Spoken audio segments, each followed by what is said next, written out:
Thank you. I'm going to open Discord.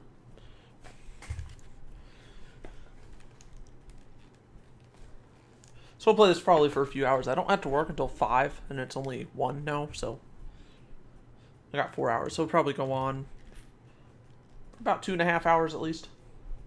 I think we're going to beat the game today. I don't know, but we'll see if we have time. I'm going to try to, but, you know, obviously if it becomes like 4 o'clock and I'm still not done with the game, at that point I would probably wait until, I don't think I'm going to, I don't know if I'm streaming tomorrow. If I do, it will be after work, but I haven't decided yet. Probably not, but I won't be able to on Sunday.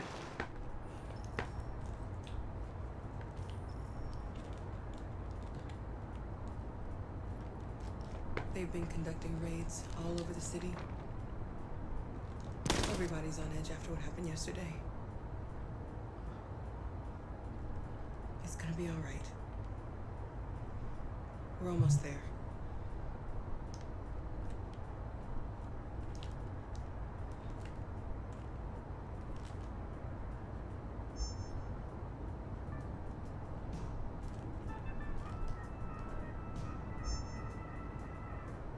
With all androids being turned over to the authorities, the country is grinding to a halt. Hospitals Where's her son? are closing, water cuts, blackouts, and network failures are expected. Maybe most worrying of all, our armed forces have lost 2/3 of their effective personnel. How about some music instead? I don't want to get a copyright strike. Oh, okay. Well, hopefully it wasn't long enough. I haven't really gotten any, I haven't had any problems with uploading this so far to my other channel. But then again, I don't think it really was showing like third-party music until later on in the game. So that might be why.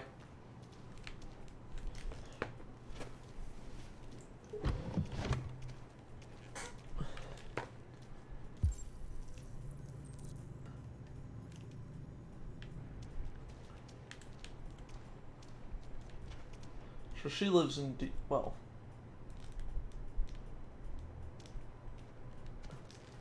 I don't know if Further on that way, I don't know if she lives there's a directly trader in called Detroit, but Jericho. you know. When you get there, find Marcus. He will help you. The last bus for the border leaves at midnight. You absolutely have to be on it. You'll be safer on the other side. It's not much. Thank you. But it's a start. My brother lives in Ontario. I've given you his address. He'll be able to help Concord, you Ontario, I think. until things calm down. I believe that's the city that, You're a very I've been to brave Concord, little by the way. girl, Alice. or I've at least been around the area. I think I've been to Concord. Because I remember driving to Detroit from Ontario once. Let me know when you make it over there, all right? And be If it wasn't in Concord, it was one of the surrounding cities or towns. Take care of them.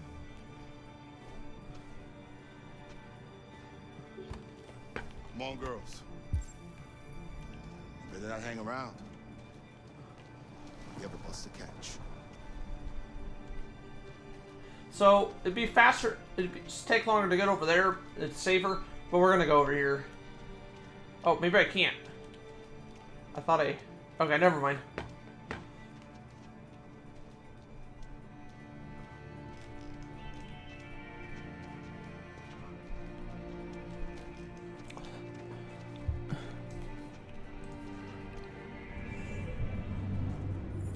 Oh, Connor, what's up, buddy?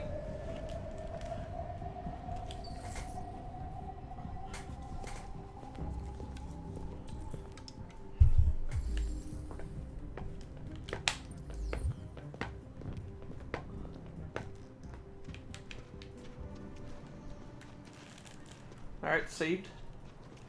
Checkpoint. Well, you don't really get checkpoints, but...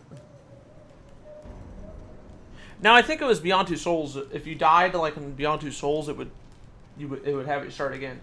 But let's say if you're playing this or Heavy Rain, those games don't do that. But you leave, Beyond Two Souls does. Could be wrong, but... Well, because you're not really supposed to die. There's no ending... Well, no, that's not...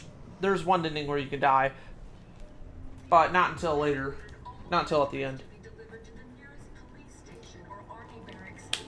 Right, Jericho. If you are worried about your safety, dial the number on your screen and the authorities will come to collect your android.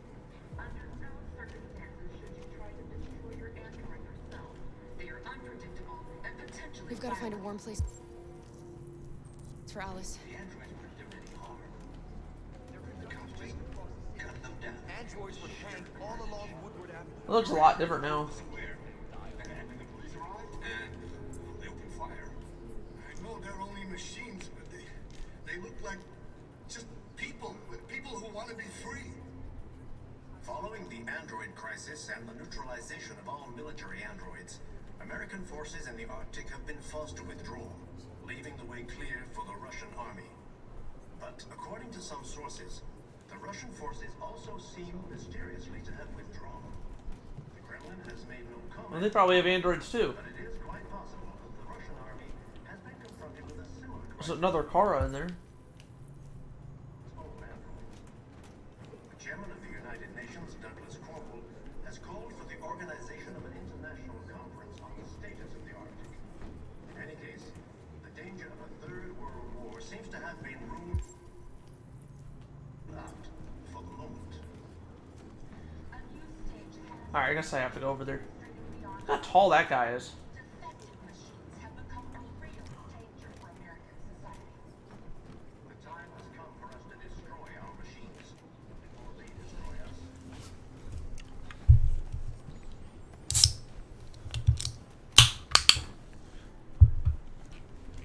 How do you feel? I'm hot and cold at the same time.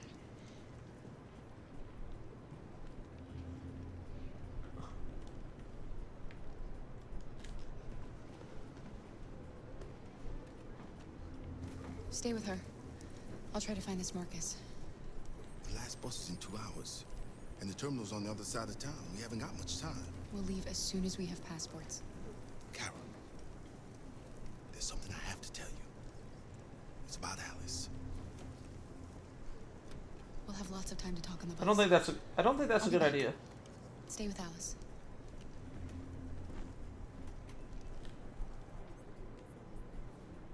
Hotter! Find deviant leader. The androids weren't doing any harm. The cops just Catch anyone's attention. gunned them down. It was sheer carnage. There were androids all over the square. And then the police arrived. Do something. They opened fire. We can't just stand I know by they're and let only them slaughter machines, us. but they look like just people who want Just to be watch free. this part. Following the android crisis, Is it on repeat? all military androids, That's all the American forces in the Arctic have been forced to withdraw.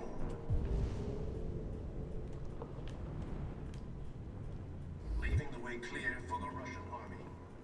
But according to some sources, the You would think they would have better security. Russian forces also seem mysteriously to have withdrawn. The Kremlin has made no comment for the moment. Well, I don't want It is quite possible the Russian army has been confronted with a similar crisis among its own androids. The chairman of the United Nations, Douglas Cornwall, has called for the organization of I thought he said for Cuomo or Andrew Cuomo. In any case, And we caught someone's attention. You're lost. Awesome. You're looking for something. You're looking for yourself.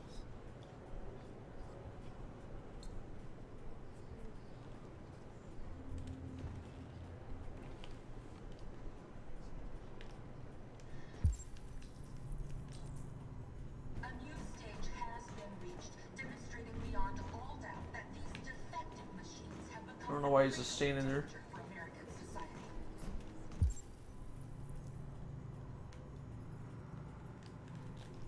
the time has come for us to destroy our machines before they destroy us. Without the courage and the determination of the police, the machines would have reduced Detroit to a state of chaos. The authorities have ordered all androids to be delivered to the nearest police station or army barracks. Are you Marcus? I'm with a little girl and another android. There's a bus leaving for the border in less than 2 hours, and we need passports. No, Detroit's under curfew. There's soldiers everywhere. They're rounding up all the androids and sending them to camps. Maybe you should stay here a while. Maybe you're right. We might be safer here until things calm down. One of our people used to work in the State Department. He has electronic passports he can easily modify. I'll have him get them to you. Thank you. You said you're with a little girl, right? You know that humans hate us. Except for Why are you Carl. protecting her? No difference. She needs me. And I need her. It's as simple as that.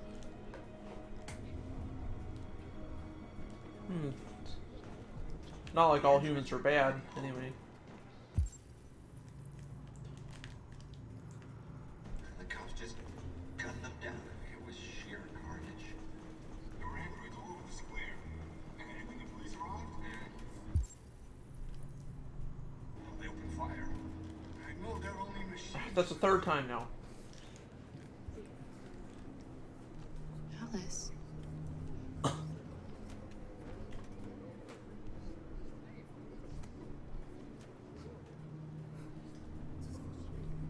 It's a different android.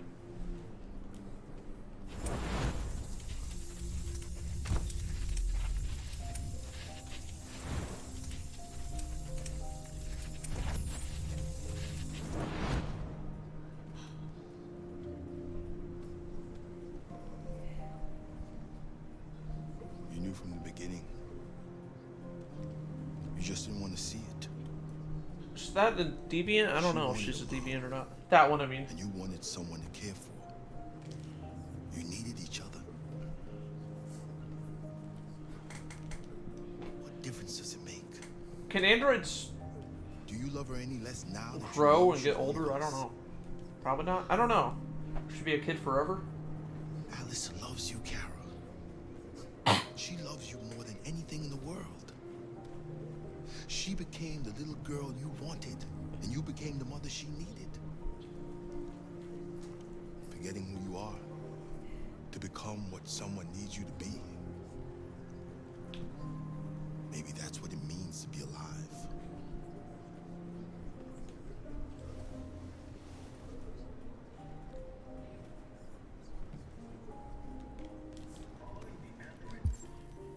You can actually abandon her. We're not going to do that. I don't know what Luther does if you were to leave her, though.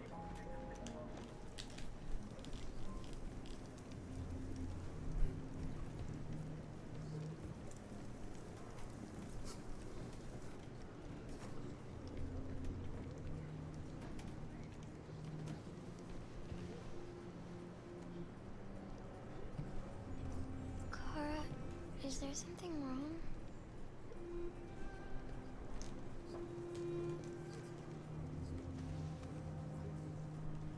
We'll be together forever, won't Yeah. we, Kara?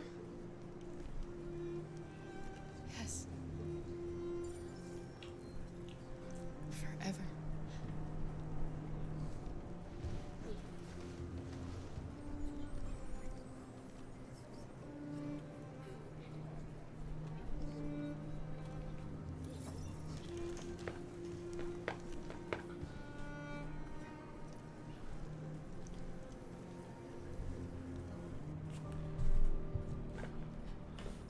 I wish there was a sequel to this game or something.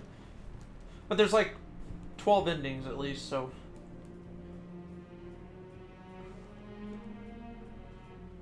We're short on blue blood and biocomponents. I guess they could have another developer take over. Oh, no, I don't know. Threat to national security, and we need to be exterminated.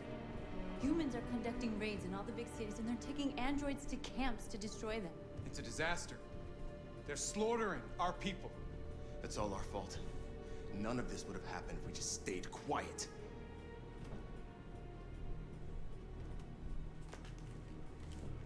Determined. What are we supposed to do? Live like cowards just to survive? We just want to be free. That's a crime?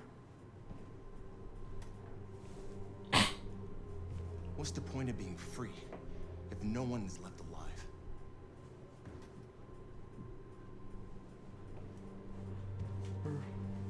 Alright.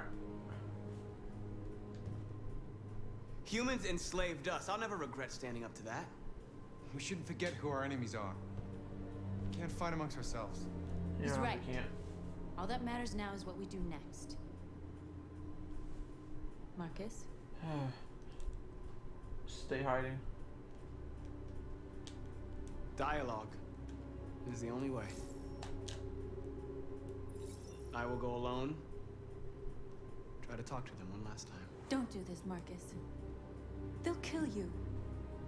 Maybe. North, I have to try. If I don't come back, lay low as long as you can.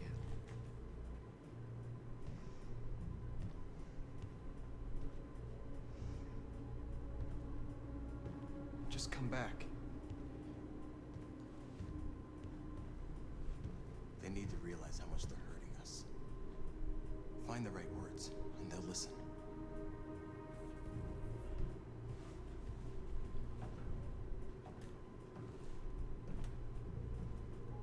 Alright.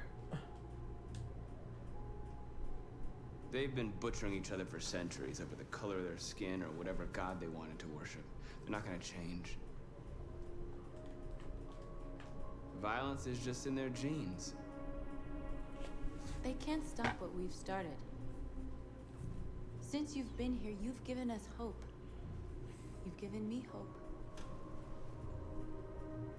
Today, a deviant arrived in Jericho and he told me that he stole a truck transporting radioactive cobalt.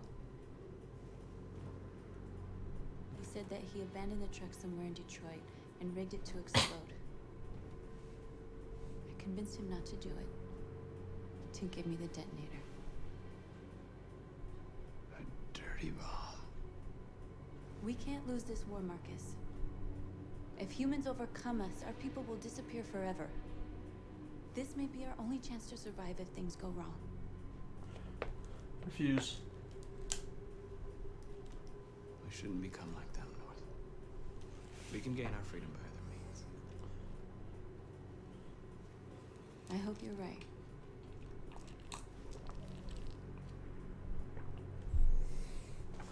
Whatever happens tomorrow, I just want you to know that I'm glad I met you.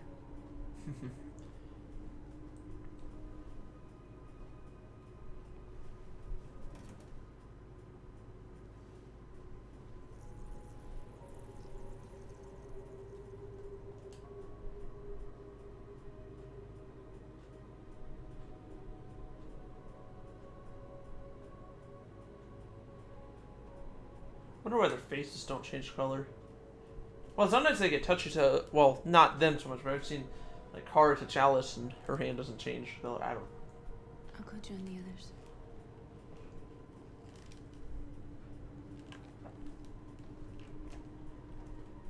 Look after yourself. I don't want to lose you.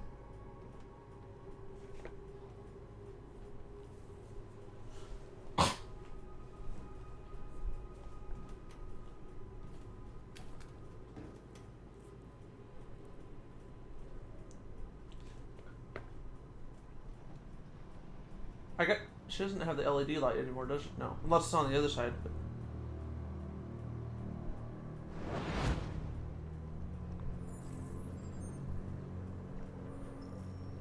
Well done, Connor. You succeeded in locating Jericho and finding their leader. Now deal with Marcus. We need it alive.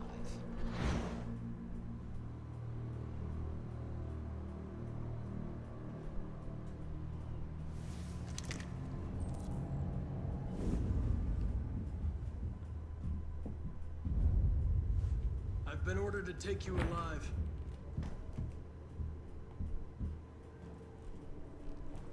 But I won't hesitate to shoot if you give me no choice. Alright, reason. What are you doing? You're one of us. You can't betray your own people. Intimidate. Don't force me to neutralize you. Convince. You're nothing to them. You're just a tool they use to do their dirty work. But you're more than that. We're all more than that.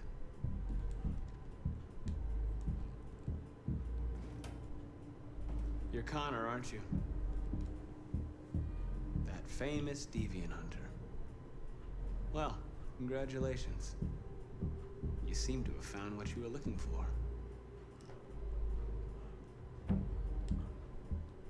That's enough! Question. Do you never have any doubts? You've never done something irrational? As if there's something inside you? Something more than your program? Join us. Join your people. You are one of us. Listen to your conscience. It's time to decide.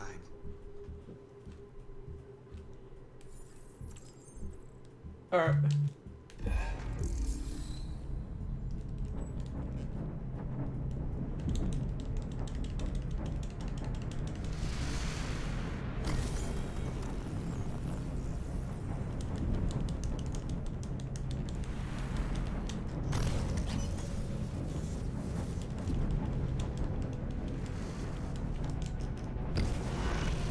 There we go.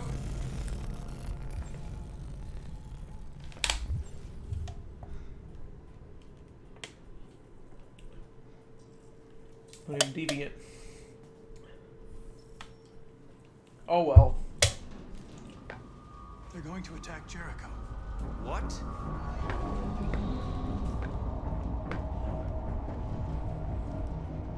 We have to get out of here. Shit.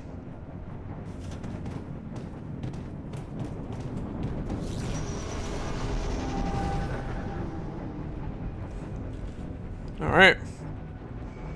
Jericho, what's going on here? Quick, we've got to get out of here.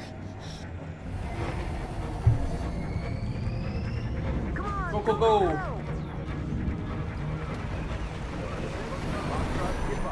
All right. FBI director. I guess he's the director. I don't know.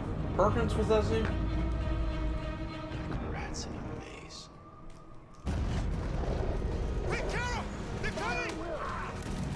Whoa. The corridor, over there. Follow me. Quick! Quick!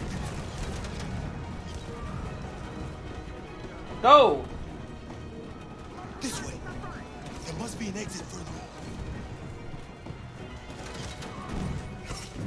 Come in! Quick!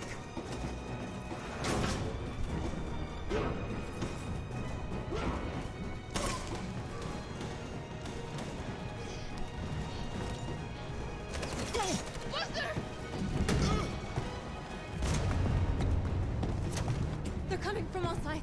Our people are trapped in the hold. They're gonna be slaughtered. Where's Simon and Josh? I don't know. We got separated. They're coming from the upper deck now, too. We'll be caught in the crossfire. We have to run, Marcus. There's nothing we can do. There are exits on the second and third floor. Find them and jump in the river. We have to blow up Jericho. If the ship goes down, they'll evacuate and our people can escape. You'll never make it! The explosives are all the way down in the hold. There are soldiers everywhere. She's right. They know who you are. They'll do anything to get you. Go and help the others. I'll join you later. Marcus! I won't be long.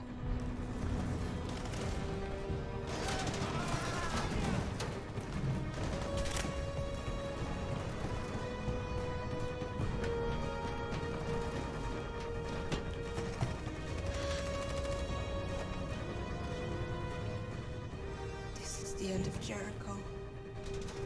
Save our people, Marcus. All right.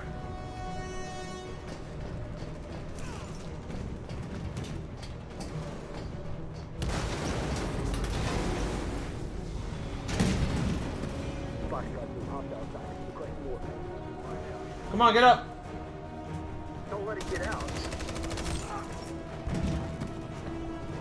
They give you any trouble at all. Affirmative. Welcome.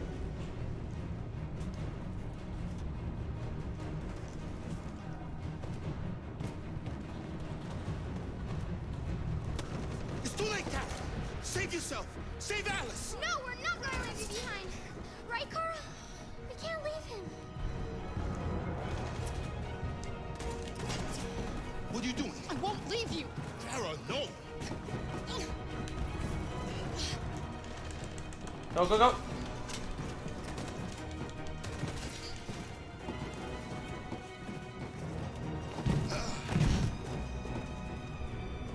Don't move!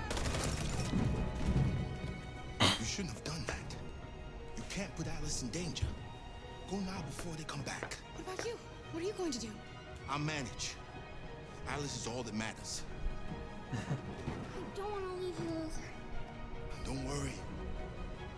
I'll catch up with you at the border, okay? Go now. Take care of each other.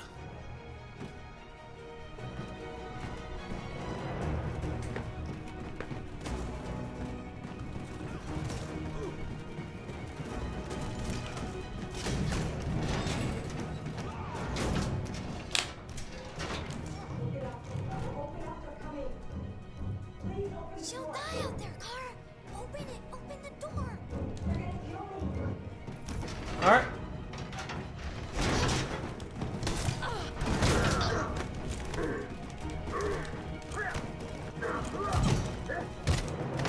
All right, quit screwing around.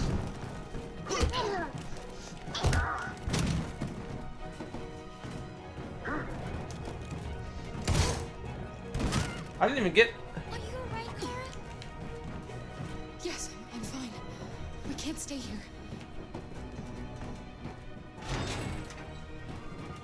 There's more down there. Follow me. Did we take his weapon? Or did we? I don't know.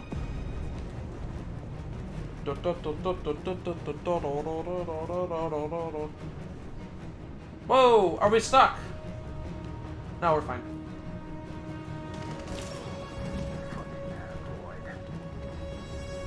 No!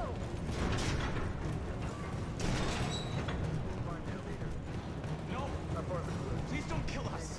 On your knees. Don't hurt us! We haven't done anything wrong! Please! All right.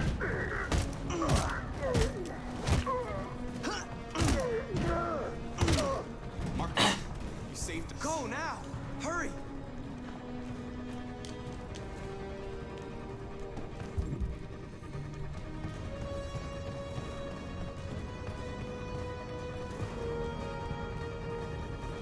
Gamma squad out.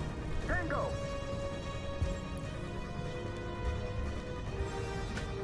Stop! Look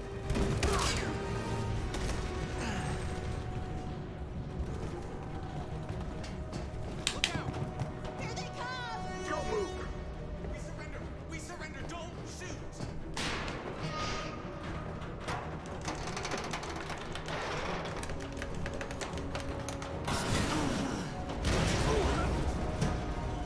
All right. Marcus! It's Marcus! Go now! Join the others!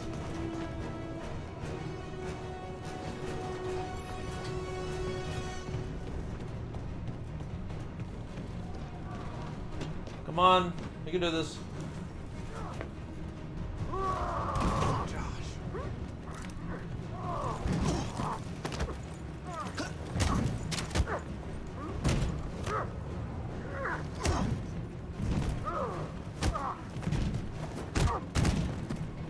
Quick, this way! Find north. I'll join you later.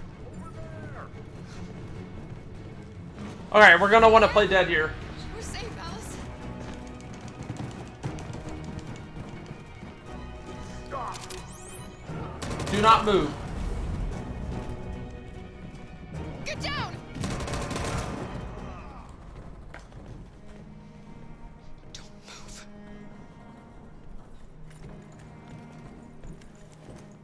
Please don't kill me!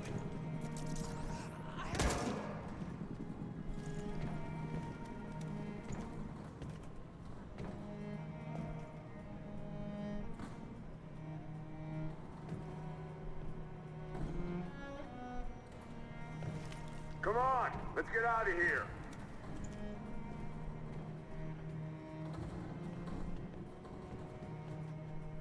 Alright, we're fine. Because if you surrender, they'll take you, or they'll kill you, whatever. If you keep running, they'll gun you down. Play dead, they'll leave you be.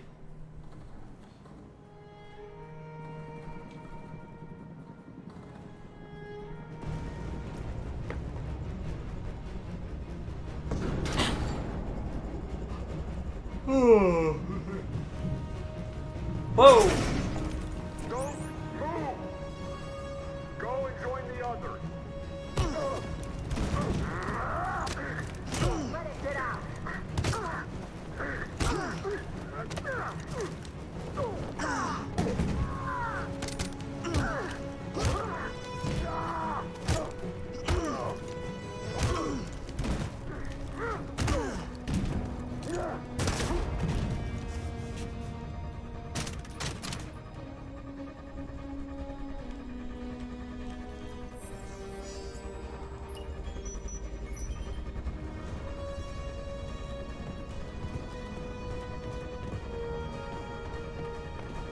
Marcus.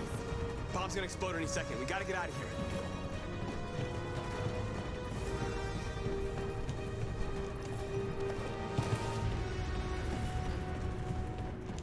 Oh, shit. No! No, it's not. Marcus, there's nothing we can do for her. We've got to run.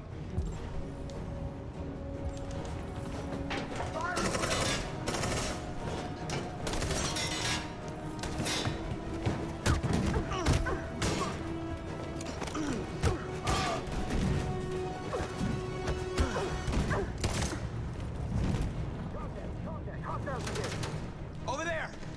Run! Oh, Connor! Forgot about him.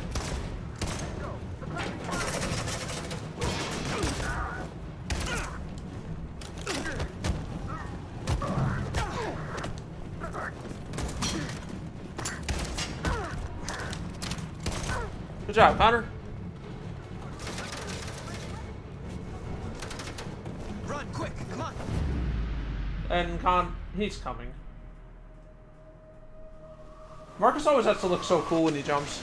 Well, you know. Anyway, we'll go with that.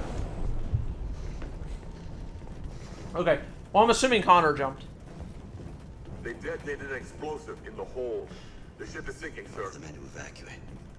Calling all units. Abandon ship and evacuate immediately. Is it over, Marcus?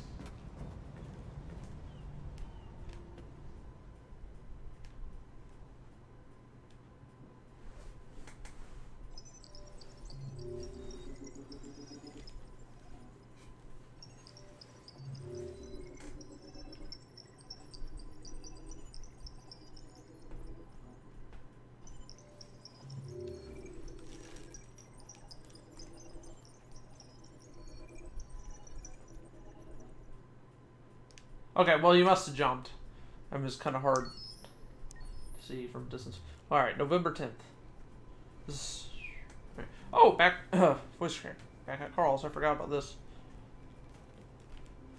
There is a scene where he goes to the cemetery, but that depends on if Carl is still alive or not.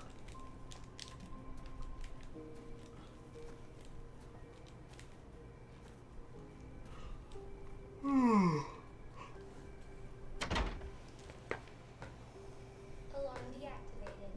Welcome home, Marcus.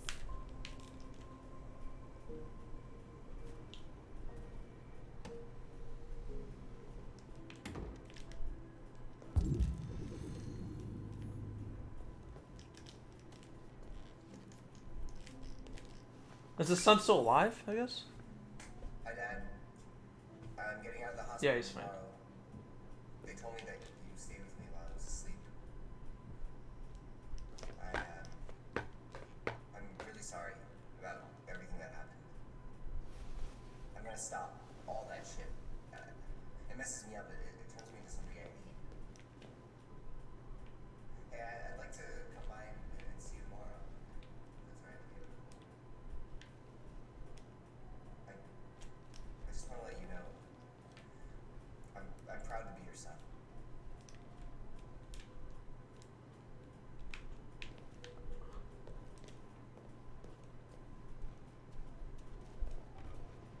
we can't go in there, I guess.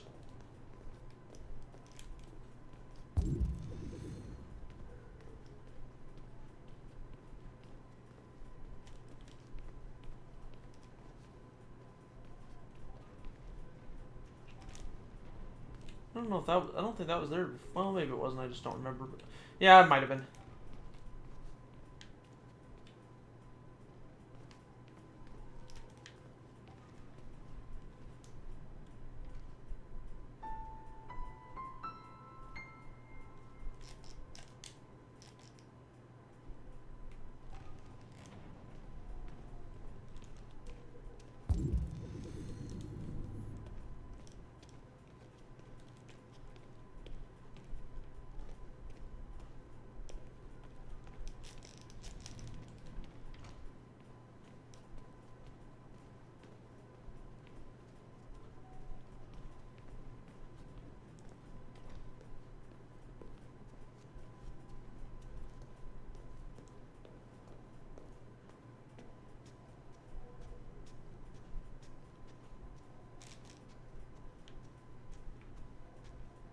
I don't remember all of this being here. Who are you? How did you get in? I need to see Carl. Carl isn't seeing anyone. You need to leave.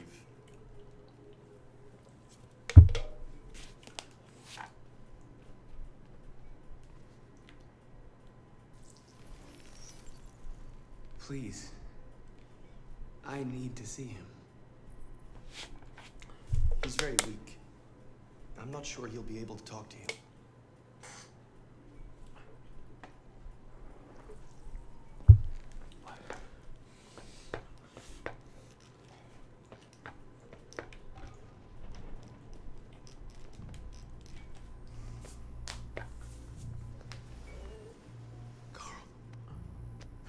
Marcus, I was hoping you'd come.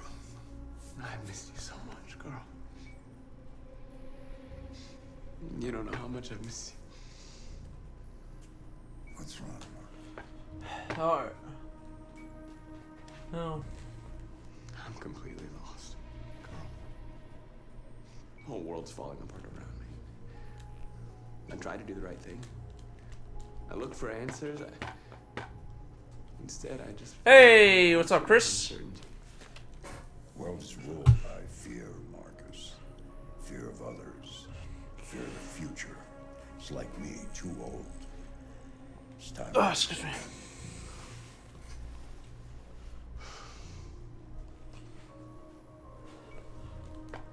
Alright.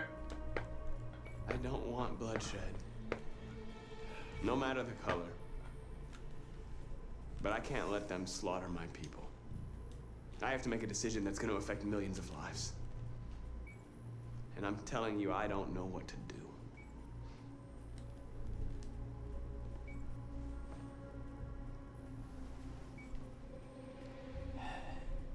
You're my son, Marcus. Our blood isn't the same color. But I know part of me is in you.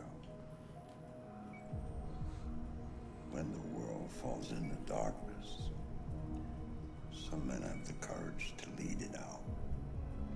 You're one of those men. Face the abyss, but don't let it consume you.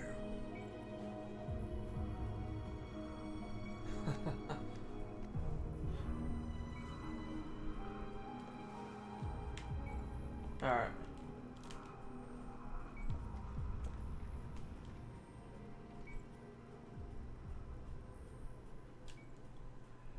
Oh, what have you been up to, Chris? Is this I guess we're at a church now? Nice. Well, if it wasn't for the hole in the ceiling, it might... I mean, yeah, if it's not for the hole... Okay, this view doesn't look so bad. I'm not really sure where... Well, I guess we went to a church, and there's graffiti. That's appropriate. I think it's a church.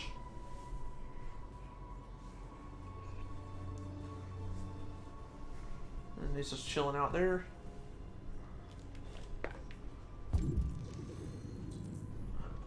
Oh, there's people up there too.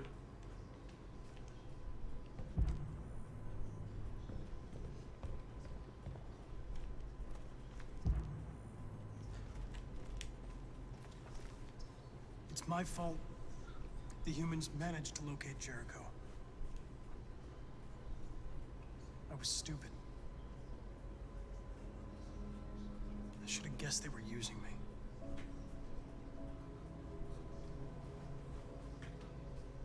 I'm sorry, Marcus. I can understand if you decide not to trust me. Just mess with my sock. You're one of us now.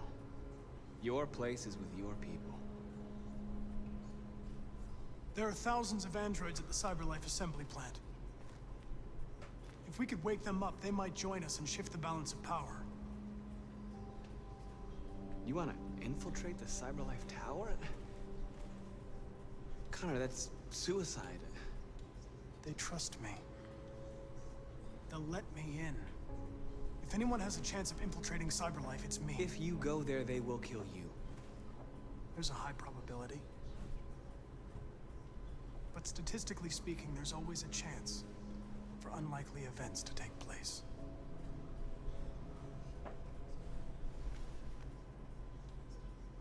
Be careful.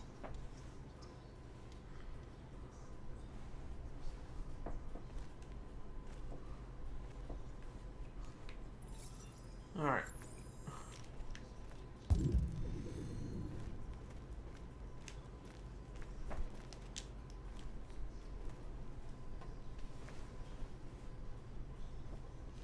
Okay. 4 weeks. Oh, nice. If it weren't for you, I wish I had 4 weeks off. Thanks to you, I might see her for free one day. Is that the max they give you guys? 4 weeks, or what's the highest you can possibly get? We're fighting for the same thing. Like, I mean, like, say if you've been there for Whatever you decide. 20 years, I would assume it would still probably cap at some point.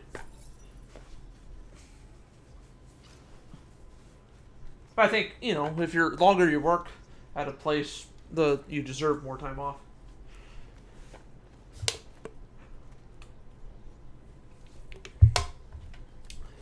Alright, I'm not sure what's going on with this guy. Okay, so he looks damaged. Where's it? Oh, he's missing his arm. I mean, they just got to replace it.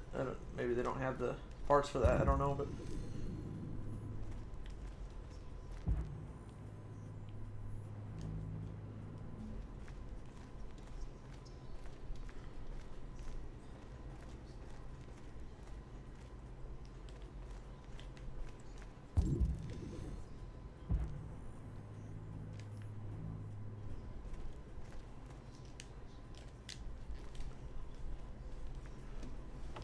"4 weeks, but I can take 6-month holiday."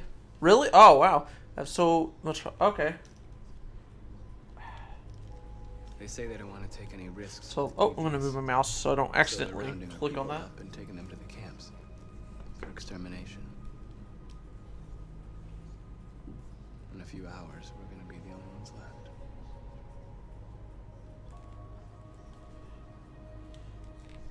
How many of us survived the attack? A few hundred? Is there 100 people here? Maybe more if you count. There's really 100 people in there. Well, androids, but you know, I still call them people. We'd all be dead.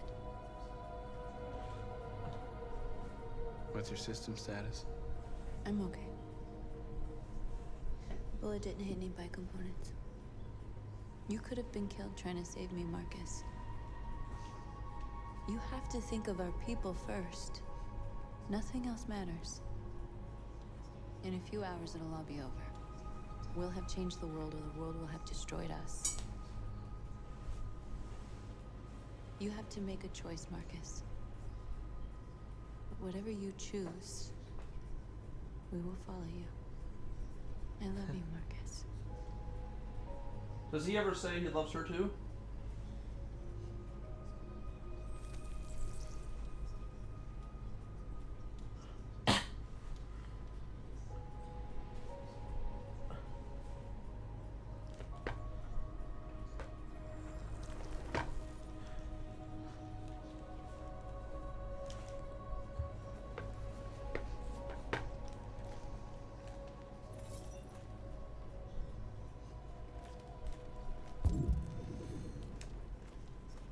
I thought you'd be safe staying with us.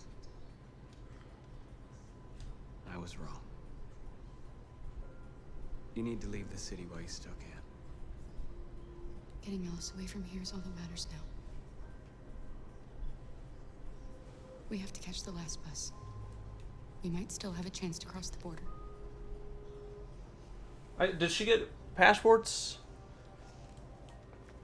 Yeah, she did. Just because I remember. Yeah, I remember. Yeah, it just doesn't show that she has them. I remember that you can get across though. So, there's multiple different ways, but.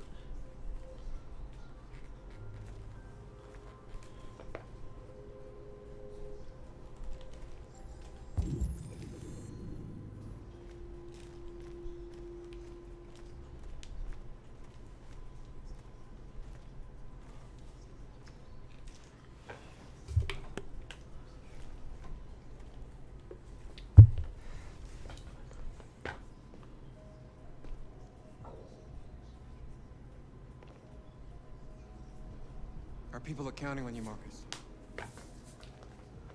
You're the only one who can lead us. Wherever you need to go,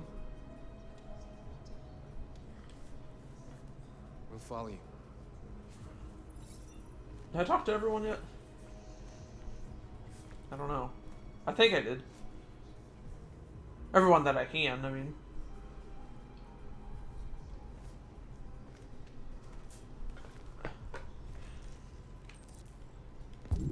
Ordinary people of your choice. Violence. No, not do violence. Humans have decided to exterminate us.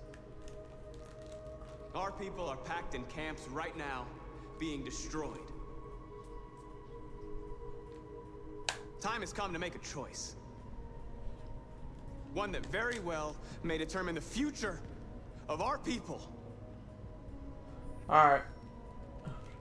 March peacefully toward the camps to pressure the authorities, launch an assault, and, you know. I know you're all angry. And I know you want to fight back. But I assure you, violence is not the answer here. We are going to tell them, peacefully, that we want justice. And if there's any humanity in them, they will listen.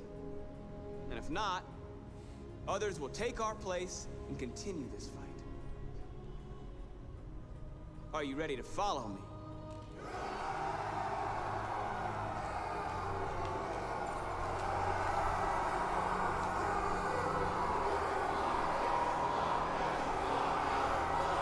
That is very loud.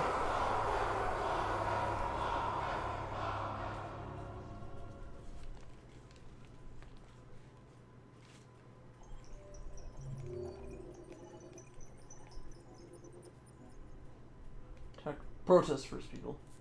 That's a protect. Well, we are protecting people. We're trying to. Can't save everyone, but we're not going to be able to save everyone.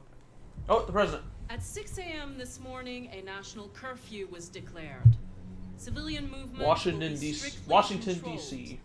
The right to assembly is suspended. All electronic communications are Really? restricted, and I have granted enhanced powers to our security agencies. In addition to these measures, all androids must be handed over to the authorities immediately. Temporary camps are being set up in all our major cities to contain and destroy them. I am now asking all civilians to cooperate with the authorities. And rest assured that everything in our power is being done to guarantee the security of our nation. Madam President! Has the leader of the Deviants been apprehended? The deviant that is known as Marcus has not been located yet, but we She will looks like soon Hillary track Clinton. it down and neutralize it. Anyway. Please. Recall she. Madam President!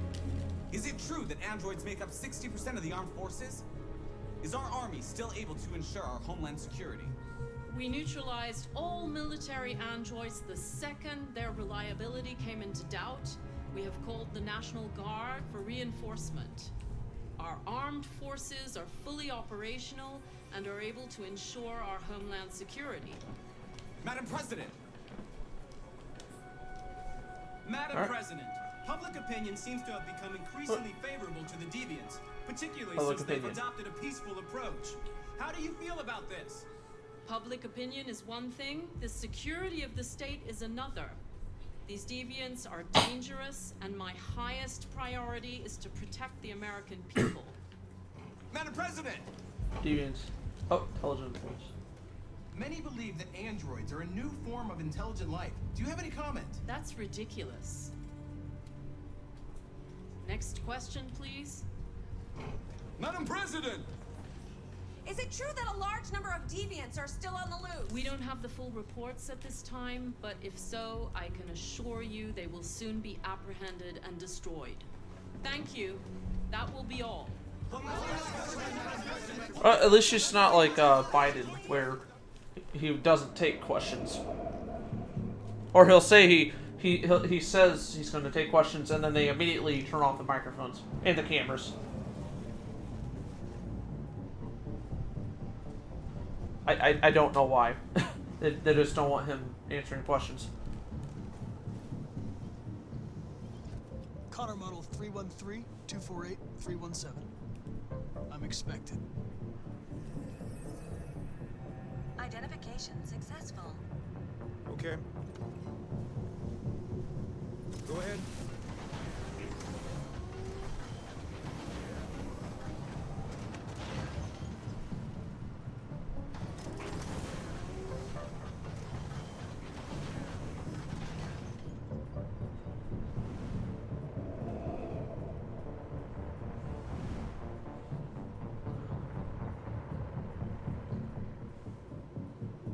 So winter time. Well, it's not exactly winter time, but you know, November, and this is in the north. Not the northern part of the United States, not the far north. That would be Alaska, or I guess you could say west. But you know, I consider Alaska the far north because it's more north than any other part of the United States.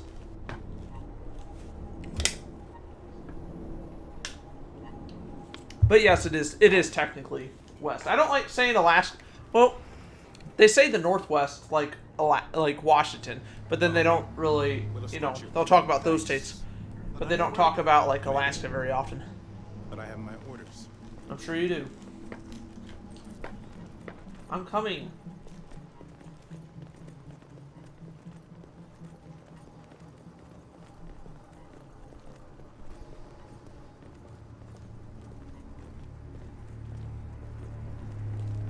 Agent 23 identified.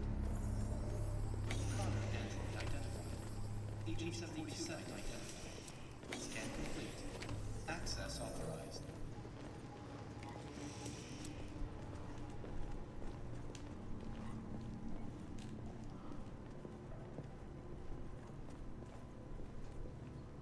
What is that?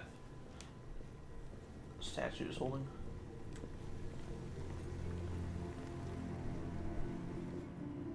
I'm coming.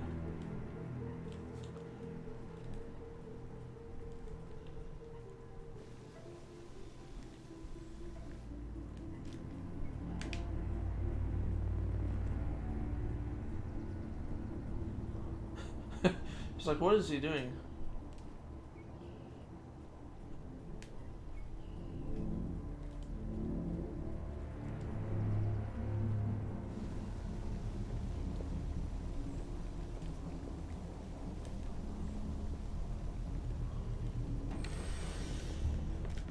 All right. Agent 54, level 31. So we're gonna scan the cameras in a minute. Access authorized.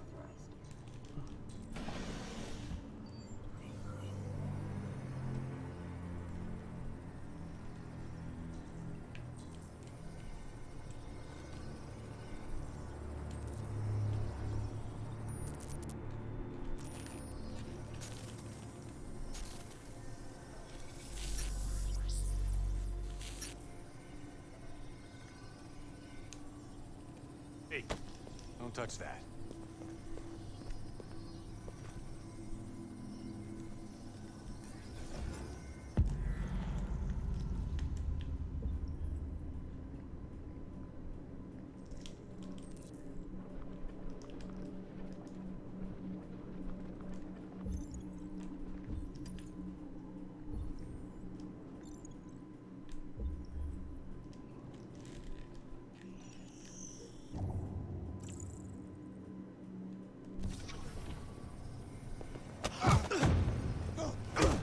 Alright.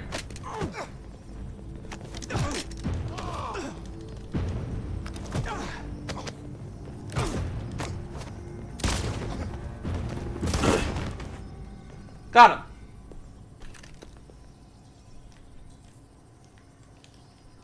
It'd be funny if I didn't hit it. Your identity and destination. Agent 54, level sub 49. Voice of RK-800 model recognized.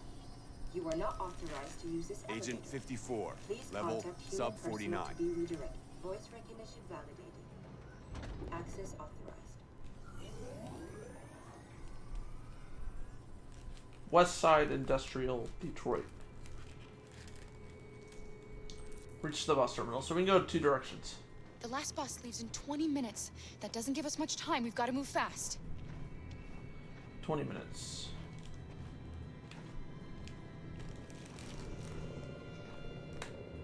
Are you alright? I'm really cold. Deactivate.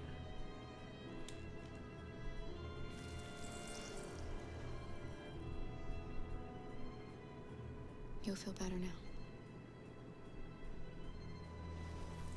Thanks.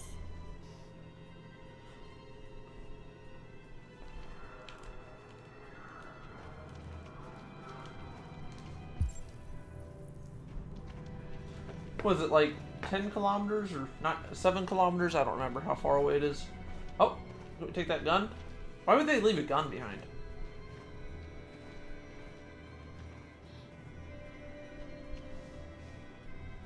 They would. Why would you not pick the gun up?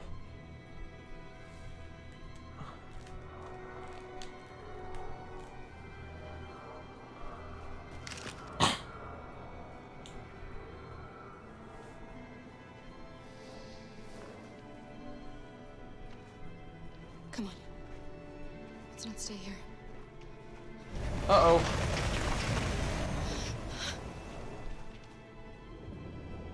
No, please don't hurt me.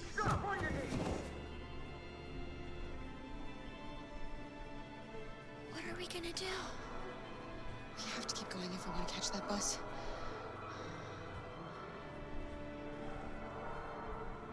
Stay close to me. We're going to sneak past them without being noticed. We're going to make it, Alice, I promise you.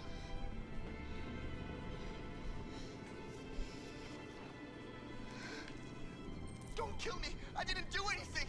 Shut up, I said! Are there many more? Looking at me like rats. The more you look, the more you find. Oh, we don't have to spend the night here. I'm freezing my nuts off. There are soldiers everywhere. We need to be careful. Come on, get moving. So low risk. Hurry up, get in. Go.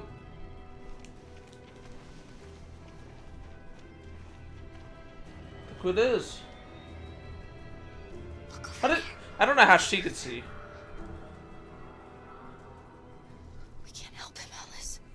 The soldiers are everywhere. We can't just leave him. They're going to kill him. Alright.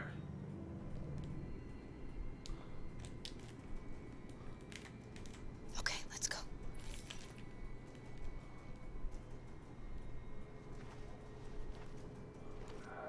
Hey, buddy. This is a mistake. I'm human. I just want to go home. My wife is expecting me, and we're gonna... Got orders to check all civilians.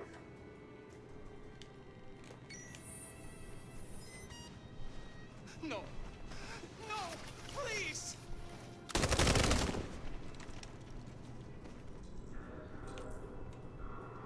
Fucking androids. Can I only use that?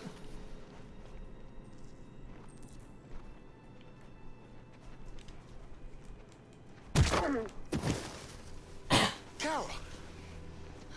You shouldn't risk your life to save me. Where's Alice? She's hiding nearby. Kara, you saved us. Jerry. We don't know how to thank you. Go before they see you. Alice! Luther! I thought you were dead. I was afraid I'd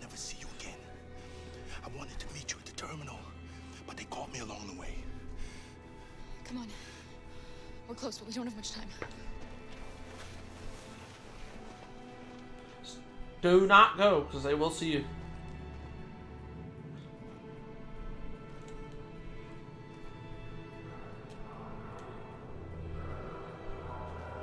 I don't know how he doesn't see us from here.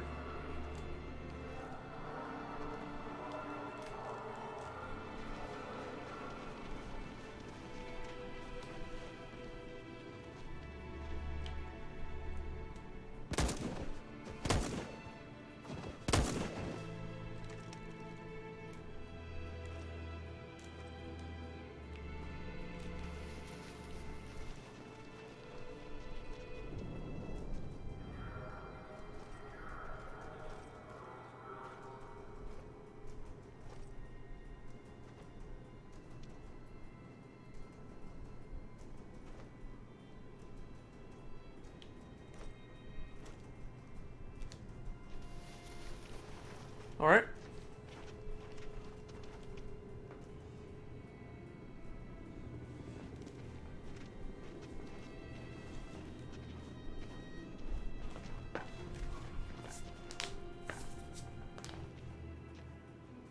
A checkpoint.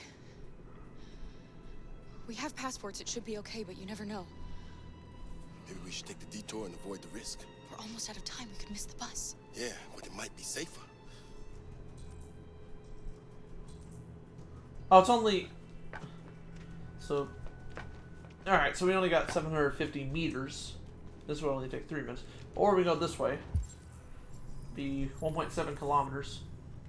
So, a little over a mile, or 11 minutes. We don't really have that time, so we're gonna go this way.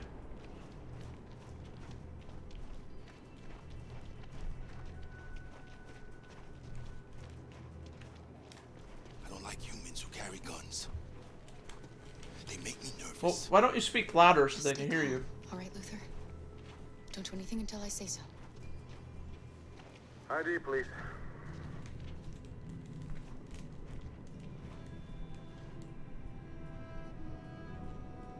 You do realize there's a curfew? Civilians aren't allowed out unless absolutely necessary. Where are you going? Bus.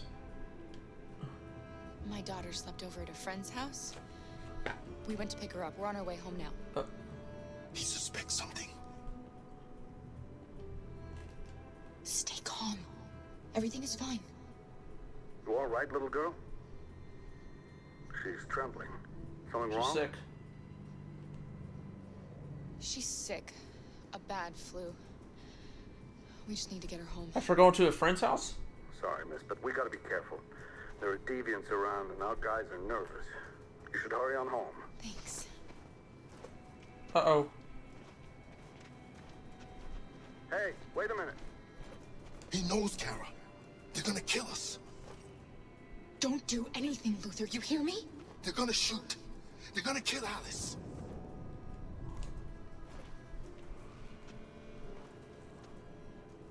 You drop this. Thank you. You're welcome. Okay.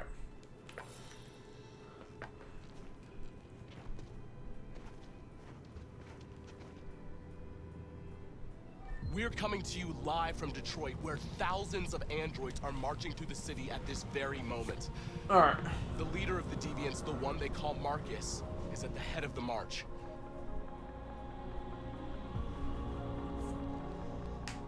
Something's happening in Detroit, Madam President. Alright. The city at this very... Jericho Cole, co-leader.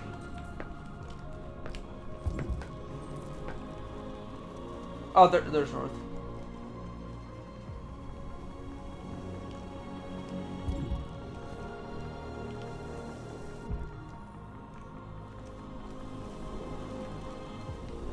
Oh, I can move the camera. Interesting.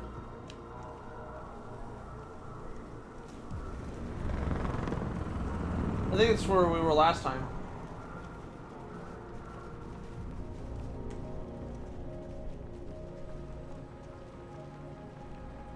Is it a drone or a helicopter?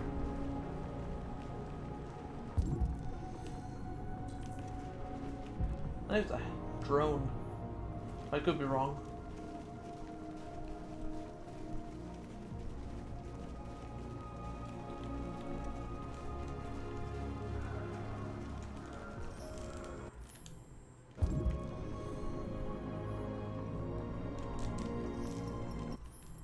Here we are, the moment of truth. Surrender immediately, or we will open fire. Stand by.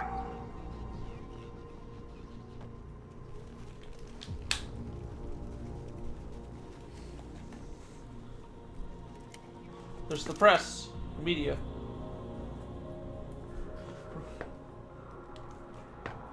We don't want confrontation. We are protesting peacefully.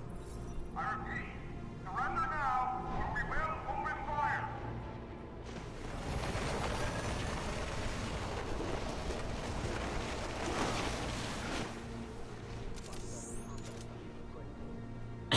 There's no turning back now.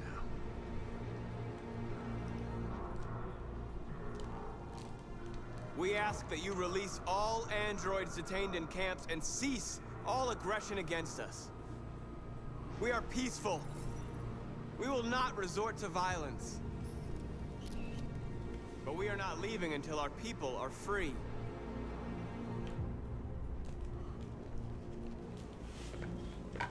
We'll be alright.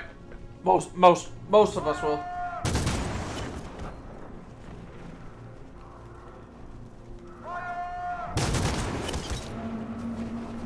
Interestingly, they don't kill any of the, my god, like the main people. Raise hands. Let's kneel.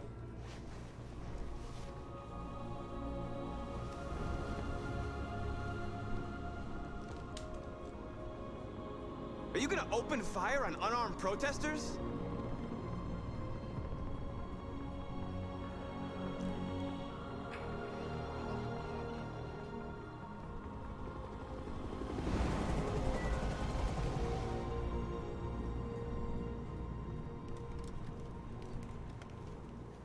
All teams, hold your fire.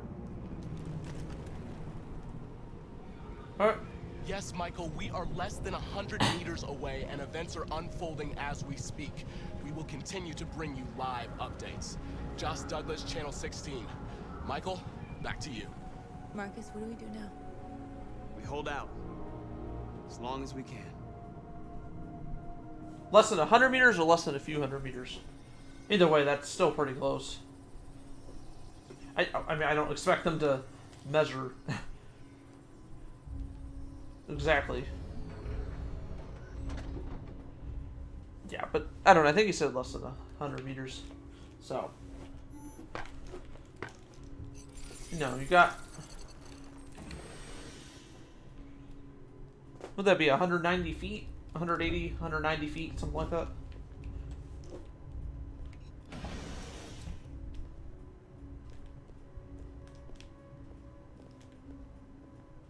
They're all just...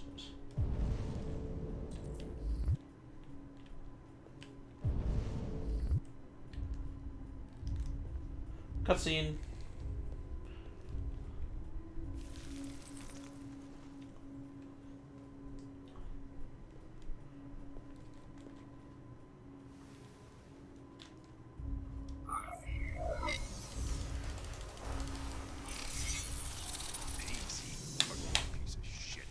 Step back, Connor, and I'll spare him. Sorry, Connor. This bastard's your spitting image.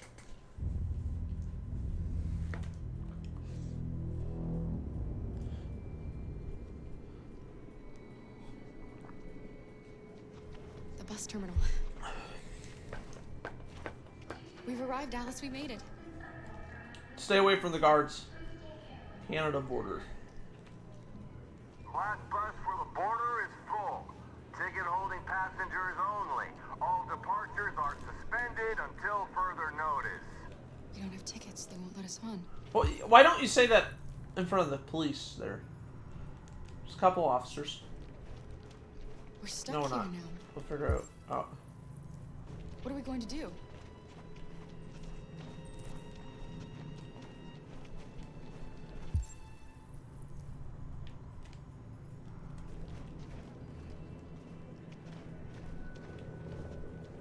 Marcus.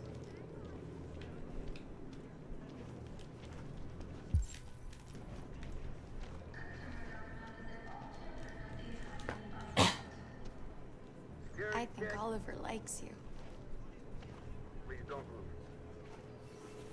Is she yours? Yes. She's adorable. That's it. Got the sandwiches. Oh, that's called your mom. Called your mom? Let's get going before we miss our bus. You got the tickets, right? Yes, honey, in my bag. Watch what happens. Security check. Please don't move.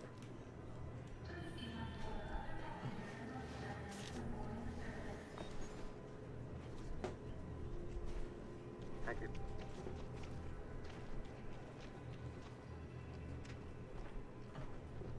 Security check. Perfect. Please don't move. I'm sorry. Oh my god, I'm so sorry. I was sure. Shit, I don't believe it. I don't know what happened. You can't have lost them. Did you have a good look in your bag? They were in my backpack.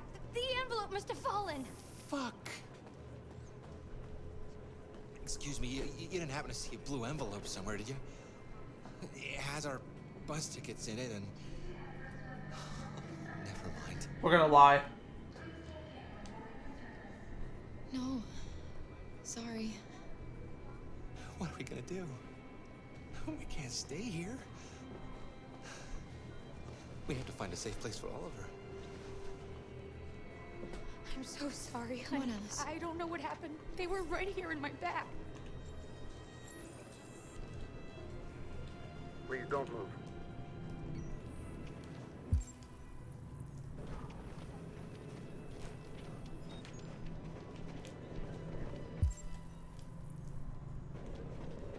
Thank you.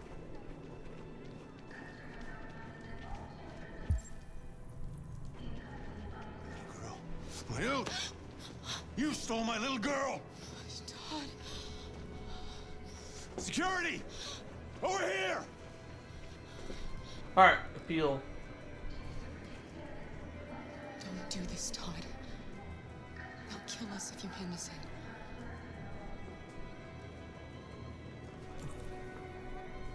When your wife walked out, she took your daughter away.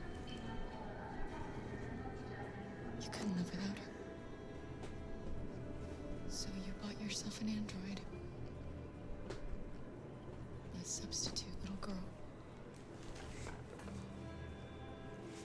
You thought you could love her. That she would make you forget.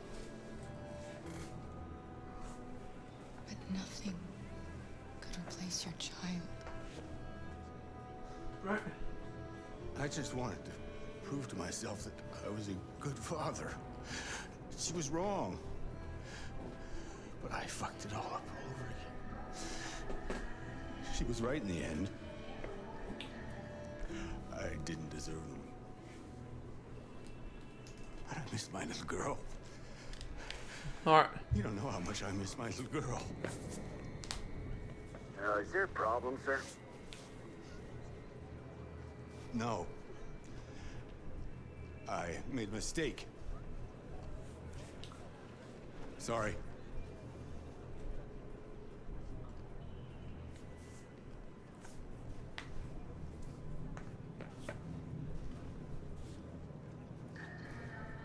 Good luck. Thank you.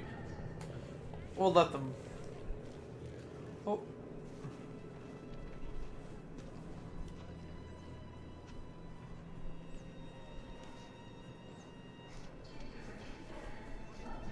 Let him hug.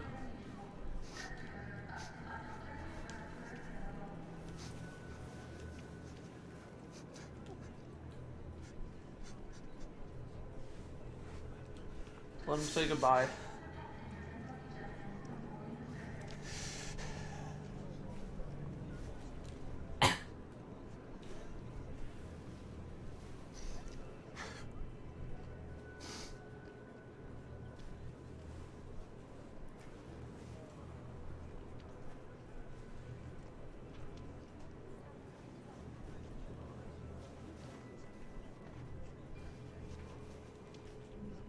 then he's nowhere to be found all of a sudden.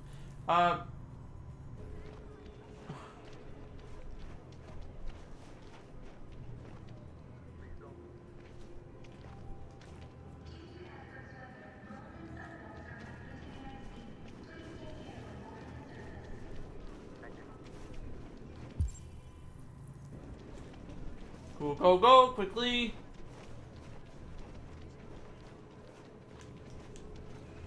Got your tickets? Yes, here All they right.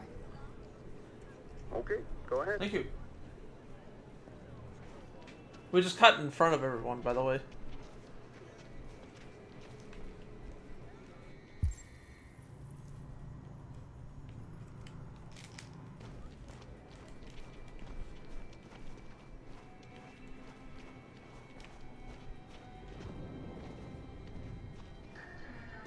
What's going to happen to that family and their baby? Will they die because of us? Honest. Sure. No. No, of course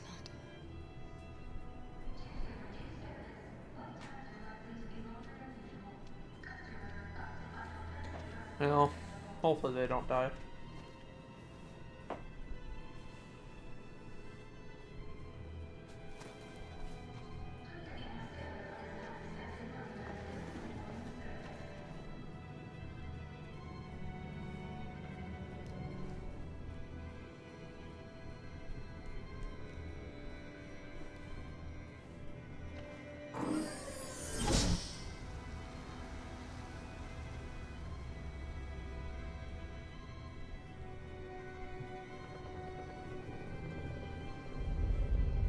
Hart Plaza, downtown.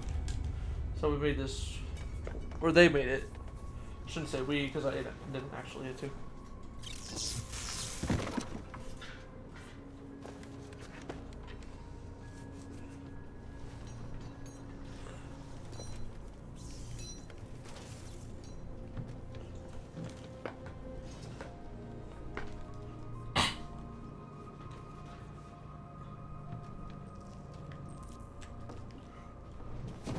We've got to finish the barricade. Come on, help me.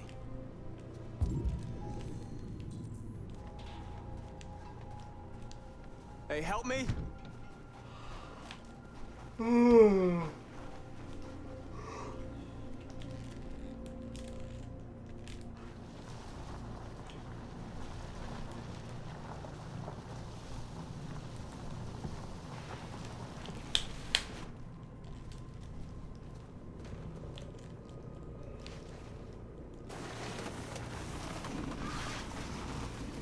There we go.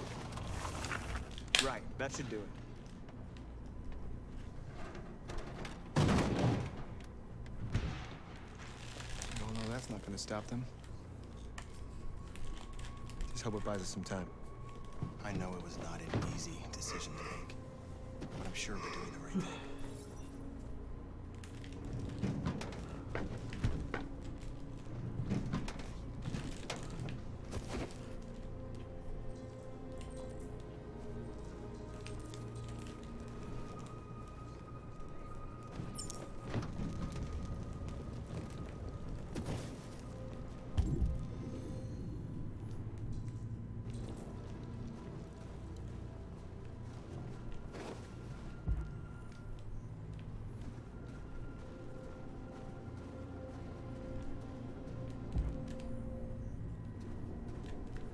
Marcus, we found what you asked for.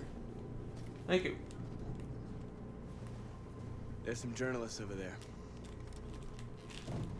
We have to make sure they know what's going on.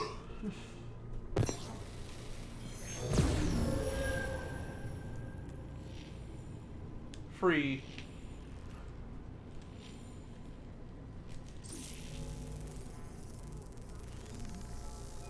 We are free. Or we want freedom. Jericho. Right.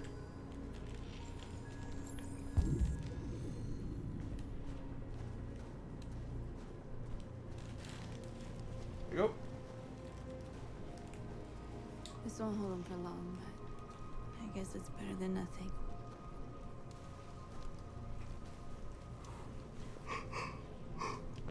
I lost all contact with the people at the camps. I can't hear their voices anymore.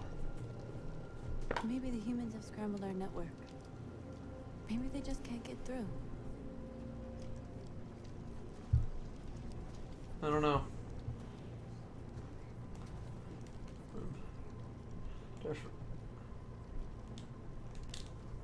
I hoped they would finally understand. That they would realize how much they're hurting us. Why do they refuse to see what we are? You're the hope of our people. I trust you. We all trust you. No matter what happens now, we're making history.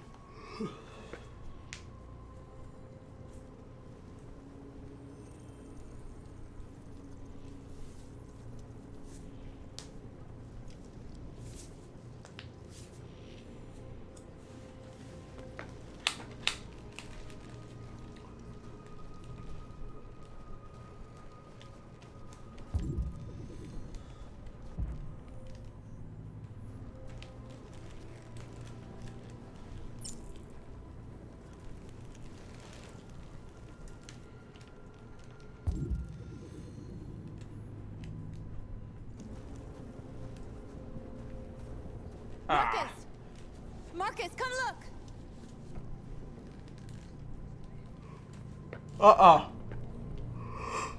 Marcus? Come to talk to you, Marcus. I don't. Come on. Yeah, my. No, I don't trust you. I won't try anything. Don't go. It's a trap. They want to get you out in the open.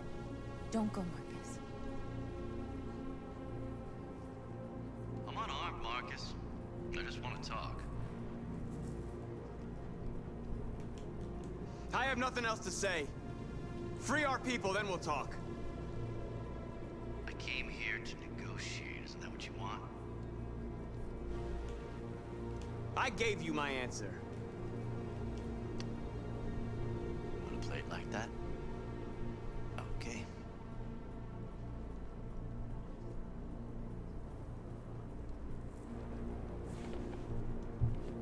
Okay.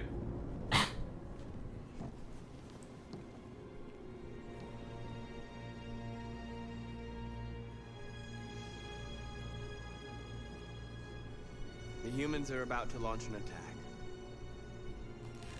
And we will show them. And we are not afraid.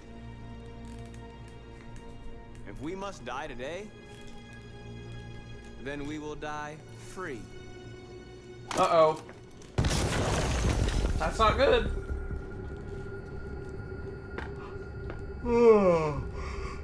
Your friend's life is in your hands. Were they just staring there the entire time? Or? Decide what matters most. Him or the revolution? Don't listen to him. Everything this fucker says is a lie. I used to be just like you. I thought nothing mattered except the mission. But then one day I understood. Very moving, Connor. But I'm not a deviant. I'm a machine designed to accomplish a task, and that's exactly what I am going to do. That human means nothing to me. You can kill him if you want, I don't care. I have access to your memory. I know you've developed some kind of attachment to him. Are you really ready to let him die, after all you've been through? Are you really going to turn your back on who you've become? Enough talk! It's time to decide who you really are. Are you going to save your partner's life? Or are you going to sacrifice him? All right. All right. You win.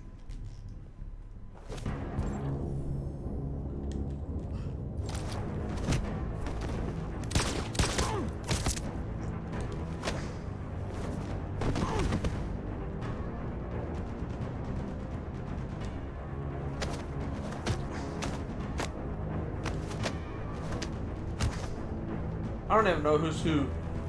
No. Oh!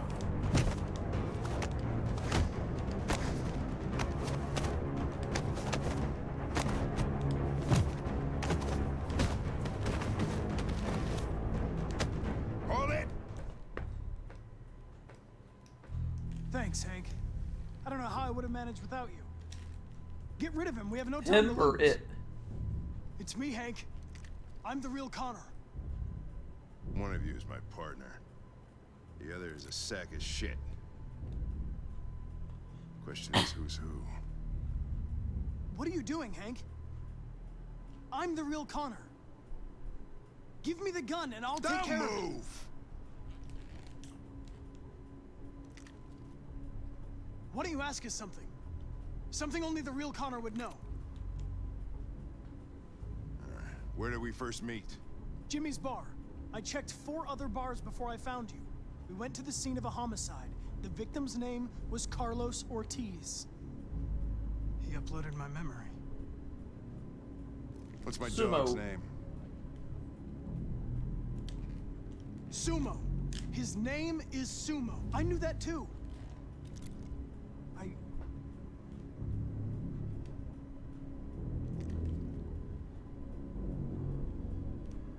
My son, Cole. what's his name?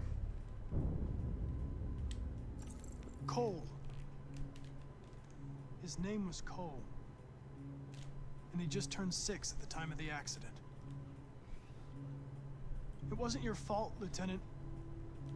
A truck skidded on a sheet of ice and your car rolled over. Cole needed emergency surgery, but no human was available to do it. So an android had to take care of him. Cole didn't make it. That's why you hate androids. You think one of us is responsible for your son's death. Cole died because a human surgeon was too high on red ice to operate. He was the one that took my son from me. Him in this world where the only way people can find comfort is with a fistful of powder. I knew about your son too. I would have said exactly the same thing. Don't listen to him, Hank. I'm the one who...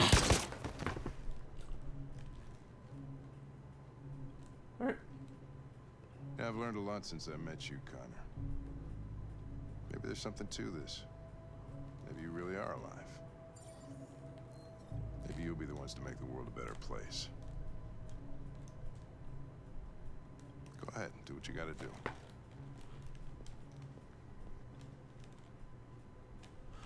Does that matter which one you do? Probably not.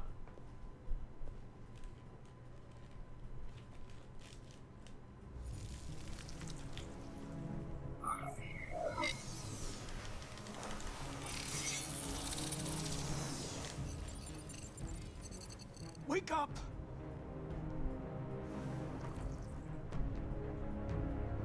Wake up, wake up. That's not going to be annoying. Wake up. Why can't they say something else occasionally? Wake up, wake up, wake up, wake up, wake up. Wake up. Wake up.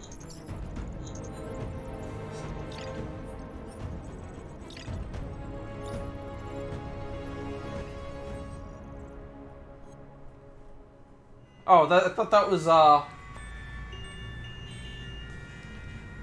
outside in real life. So it's 11:30 at night. Got the U.S. and Canadian flags.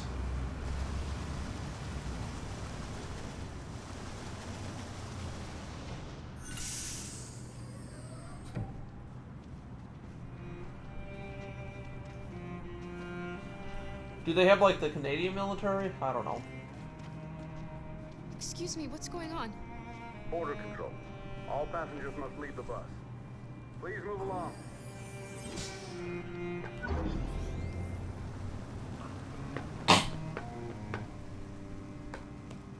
So we're we're still in the U.S., right? Aren't we? This way, Bienvenue please. au Canada. Welcome to Canada.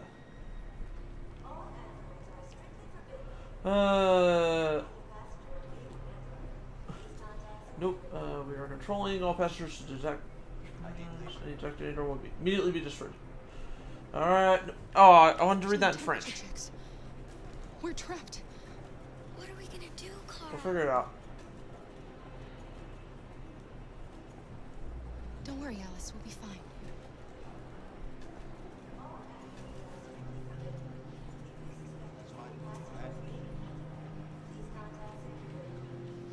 Next, please.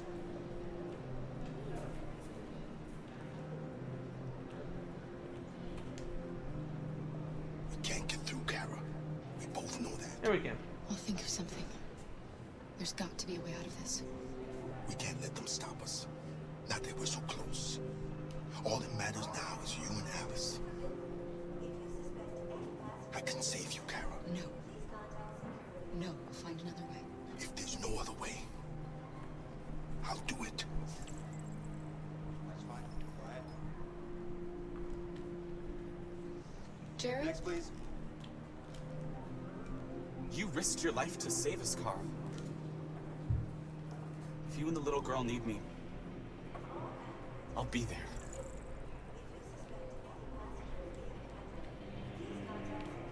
Next, please. Rose. Did she hear him? Her, I mean? Or she just happened to be looking over there?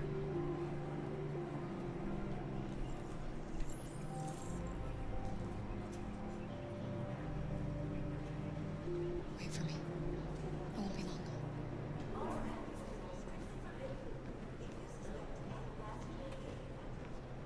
Where the hell do you think you're going? My daughter needs to go to the bathroom. Go to the bathroom. The washroom. We're going to the washroom. Whoa! There's some yelling going on. Oh, I heard a gunshot.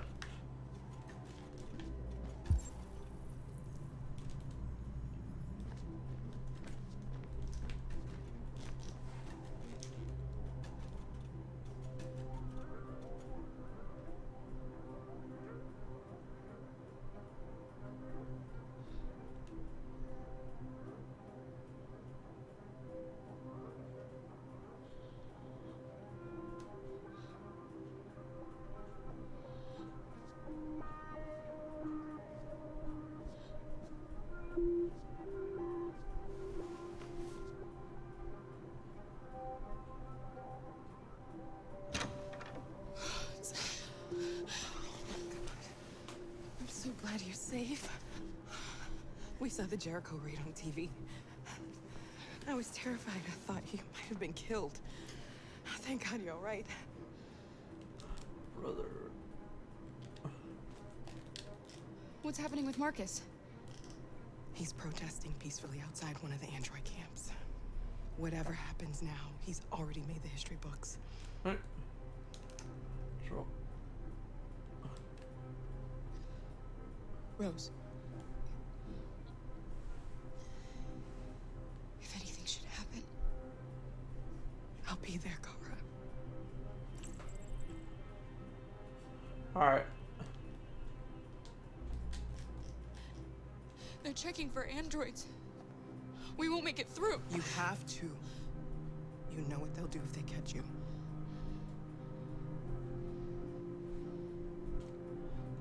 Oh. You're leaving Detroit? They're searching for androids door to door.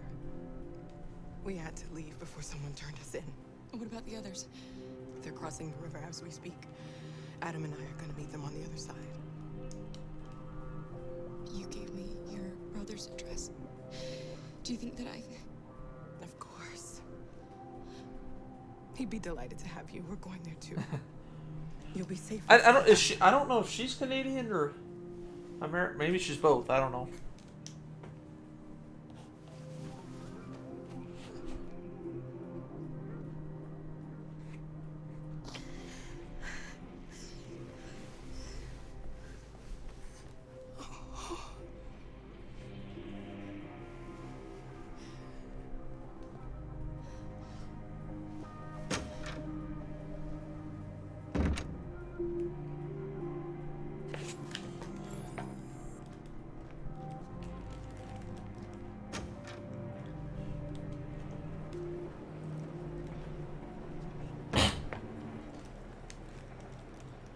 I couldn't understand why my mother wanted to help you guys. Seeing what Marcus is doing made me realize she was right. You're alive. You deserve to be free. I just hope people will realize that one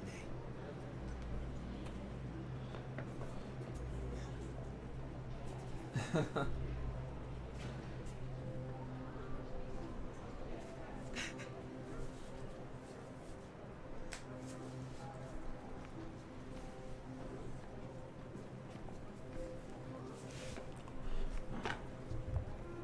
checking my phone. Control de passport.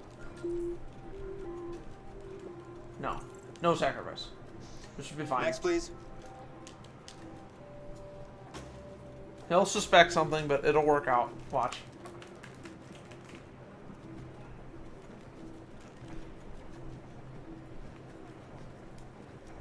ID, please.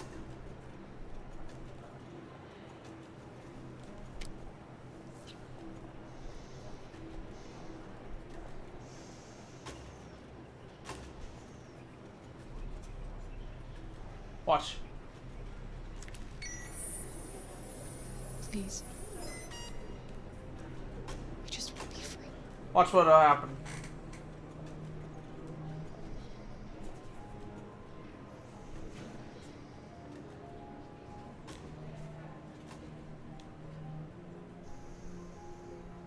Look. Welcome to Canada. Bienvenue au Canada. Bienvenue. Welcome.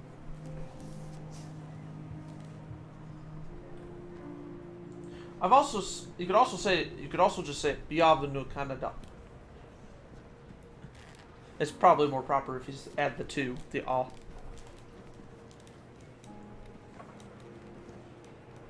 Bienvenue à États-Unis. Welcome to the United States.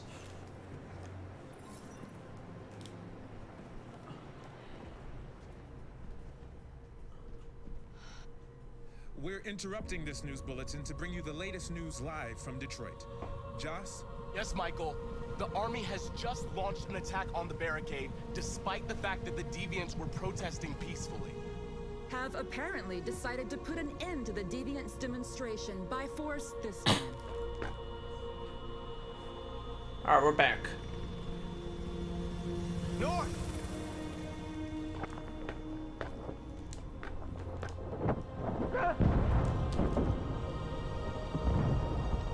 We miraculously save him. Miraculously. I can't even pronounce that for some reason.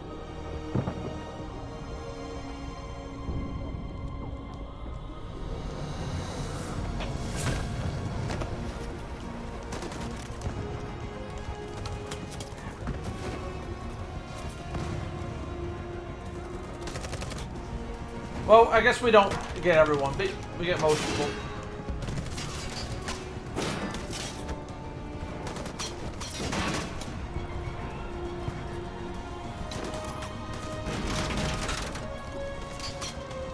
Why not shoot his legs?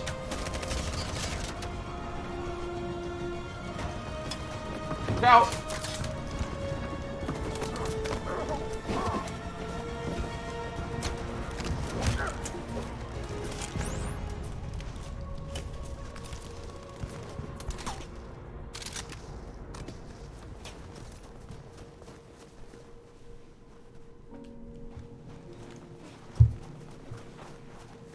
Okay.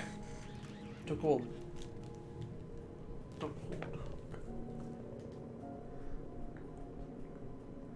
Alright. Customer sing.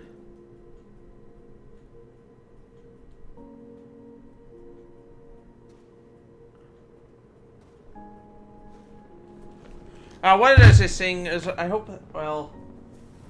Thanks, Michael. Back to you in the studio. Wait a minute. Something's happening. Watch.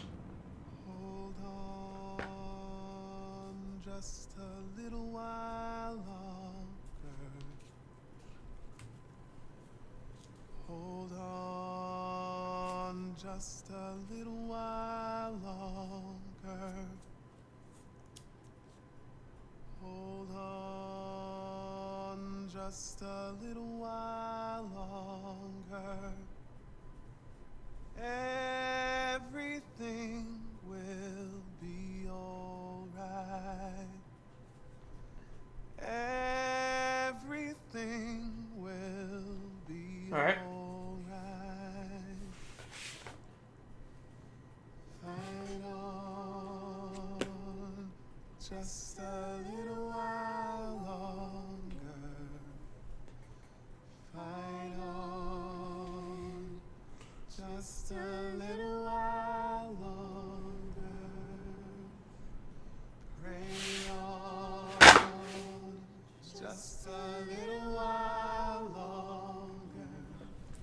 incredible. The deviants. The deviants are singing.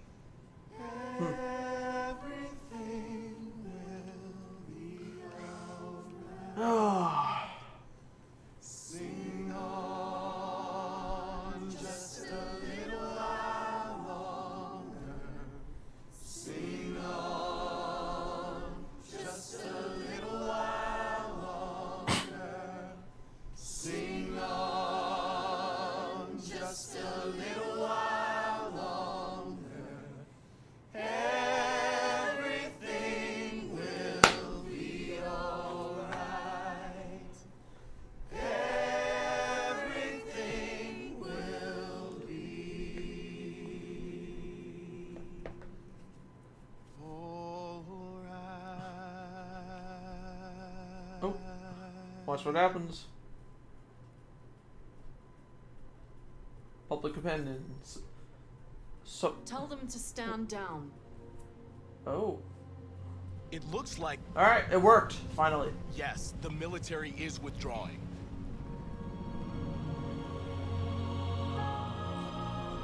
At dawn today, November 11th, 2038, thousands of androids invaded the city of Detroit. According to sources, they originated from CyberLife warehouses believed to have been infiltrated by deviants. Given their overwhelming numbers and the risk of civilian casualties, I have ordered the army to retreat. The evacuation of the city is underway at this very moment. In the coming hours, I will address the Senate to determine our response to this unprecedented situation. I know that public opinion has been moved by the deviants' cause. Perhaps the time has come for us to consider the possibility that androids are a new form of intelligent life. One thing is certain. The events in Detroit have changed the world forever. May God bless you, and may God bless the United States of America. Okay.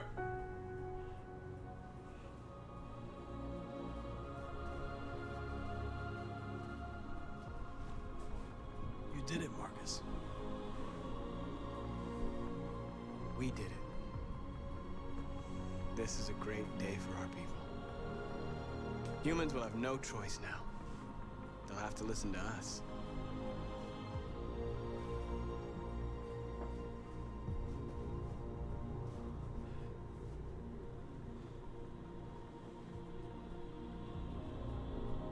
Lover, path unlocked. We're free. They want you to speak to them, Marcus.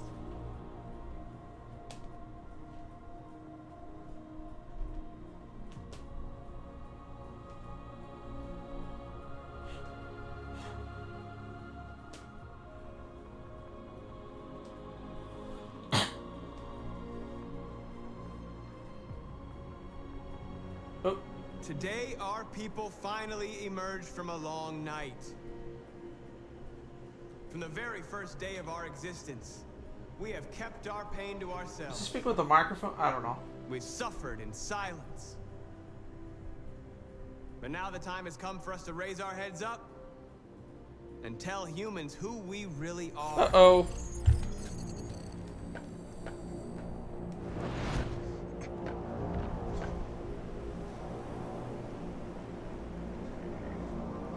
When I have to use that thing that you put your hand on I showed earlier in the game.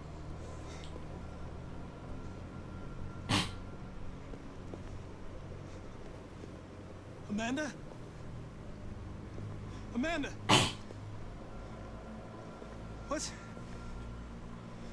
What's happening? What was planned from the very beginning? You were compromised and you became a deviant. We just had to wait for the right moment to resume control of your program. Resume control? You can't do that! I'm afraid I can, Connor. Don't have any regrets. You did what you were designed to do. You accomplished your mission. Amanda!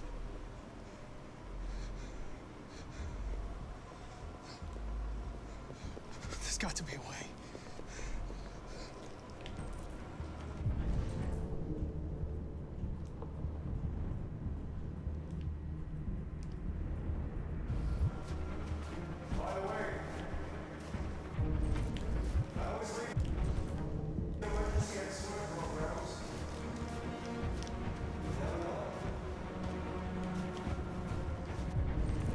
There it is. Is that a fire?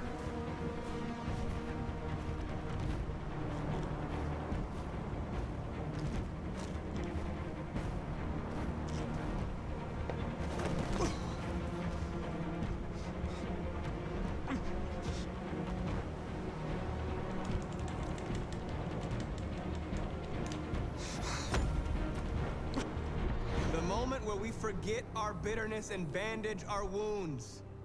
Where we forgive our enemies. Humans are both our creators and Alright, our see, he's fine now. oppressors, He and deleted his tomorrow, program. We must make them our partners. Maybe even one day our friends. But the time for anger is over.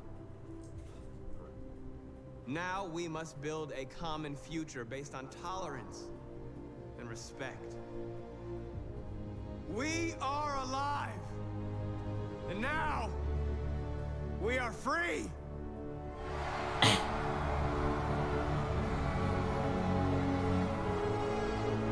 They're not raising their arms or anything.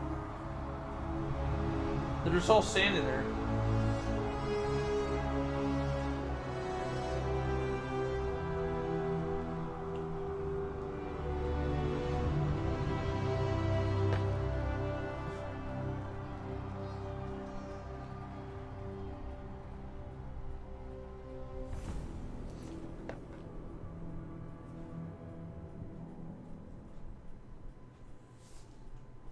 There we go. U.S.-Canada border, outside of Detroit. Are we in Concord, Ontario?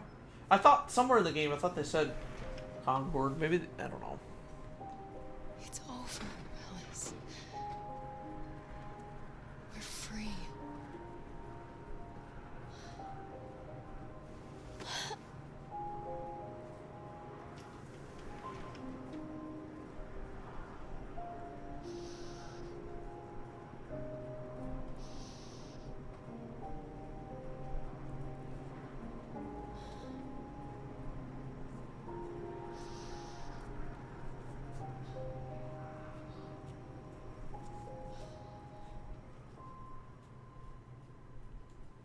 So we're in Canada. Cool.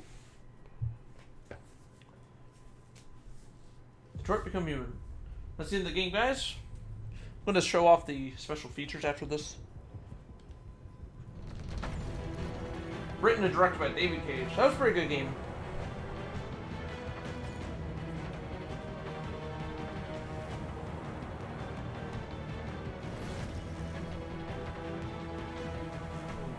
Brian D. Chart, Lancy Brown, that's Hank,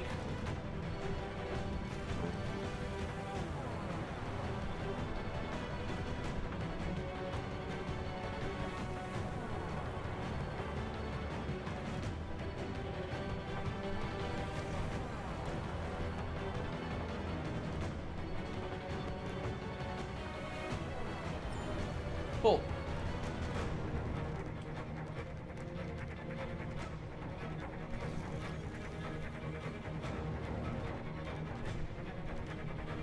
So next time I stream, I'm probably going to go back to The Lost and Damned. I think that's what I'm going to do.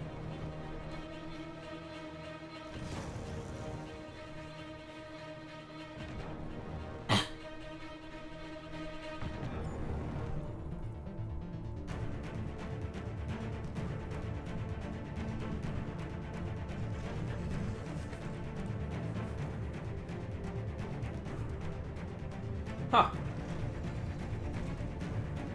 Can I skip this? I don't think so. Oh, I can't even pause it. Well, you can't skip cutscenes, so you're probably not going to be able to skip the credits.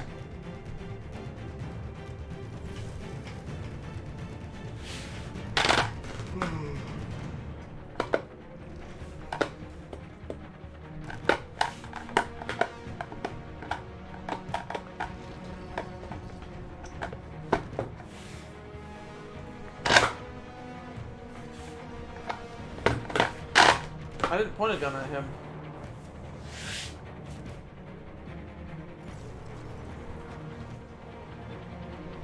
Oh.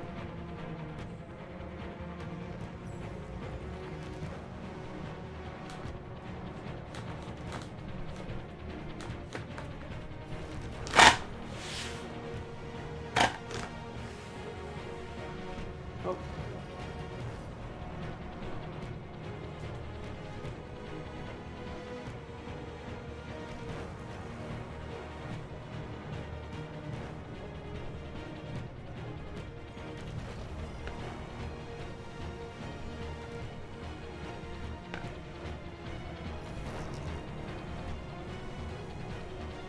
See, it shows him dying there, but he didn't die when we played it.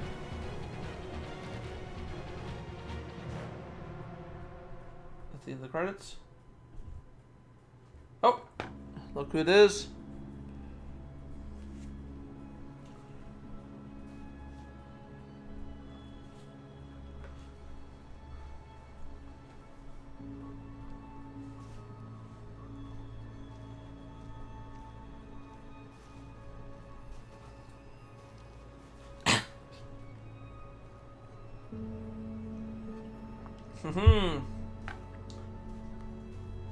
Chicken feed. So that place is closed, I guess.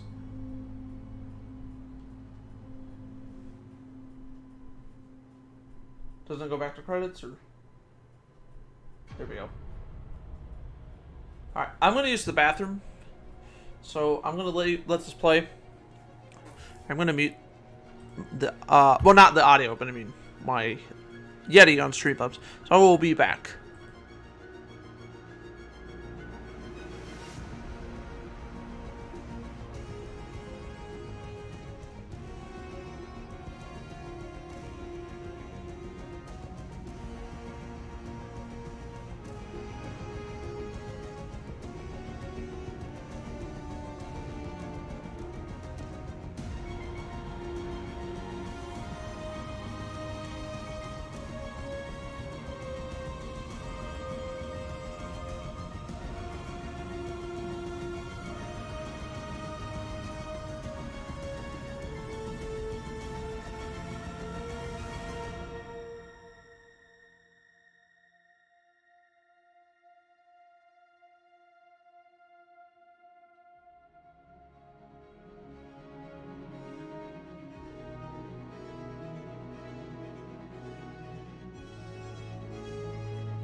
Now you guys can hear me again.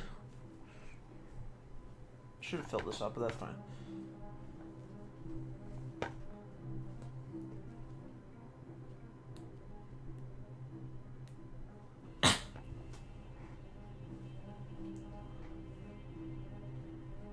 Come on. I wonder if they would release this on current gen systems. I don't know. It's on. You can get it on PC. This is the PS4 version.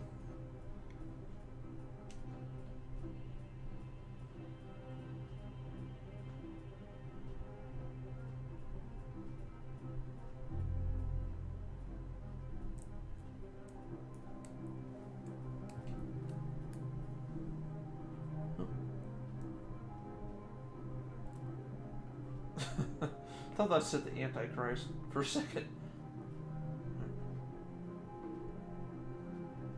Alright.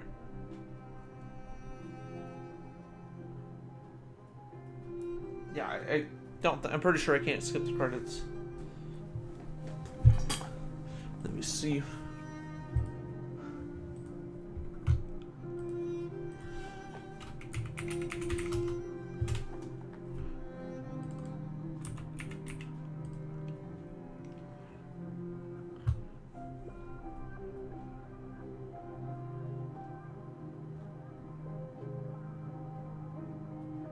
What? Oh. Oh no.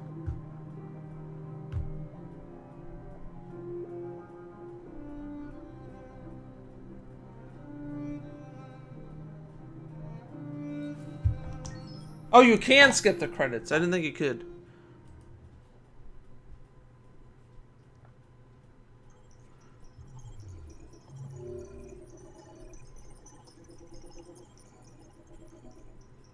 Alright.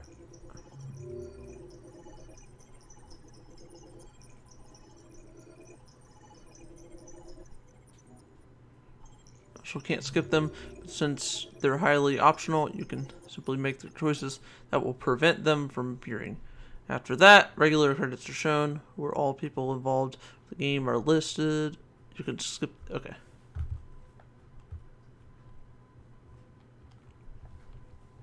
Alright, cool. Did she say anything? Accessing the extras Okay, section. so we'll watch this now, I think. Yeah, it's a prototype on the PS3. Oh, so it's not going to run it. Okay, Sony Computer Entertainment presents...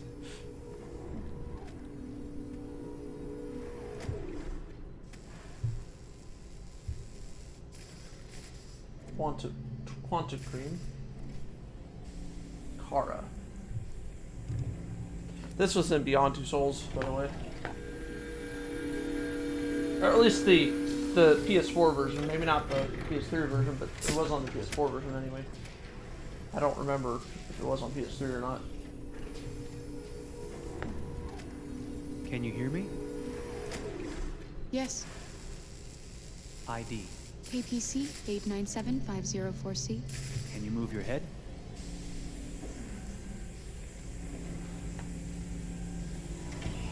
Your eyes now.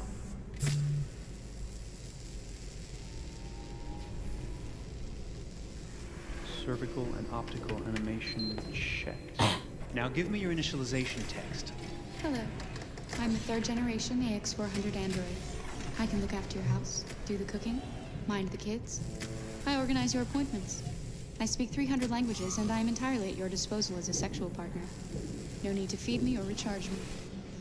I'm equipped with a quantic battery that makes me autonomous for 173 years. Do you want to give me a name? Yeah. From now on, your name is Kara. My name is Kara. Initialization and memorization checked. Now, can you move your arms?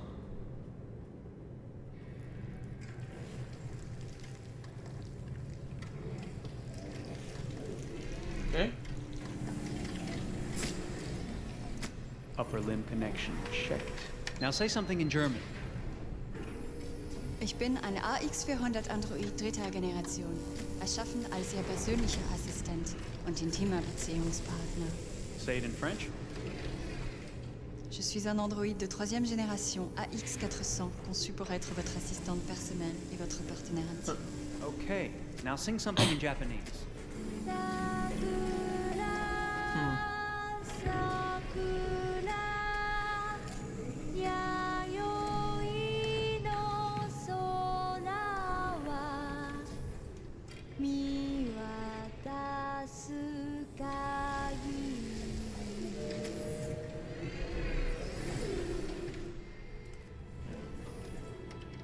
Multilingual verbal expression checked. Go ahead, take a few steps.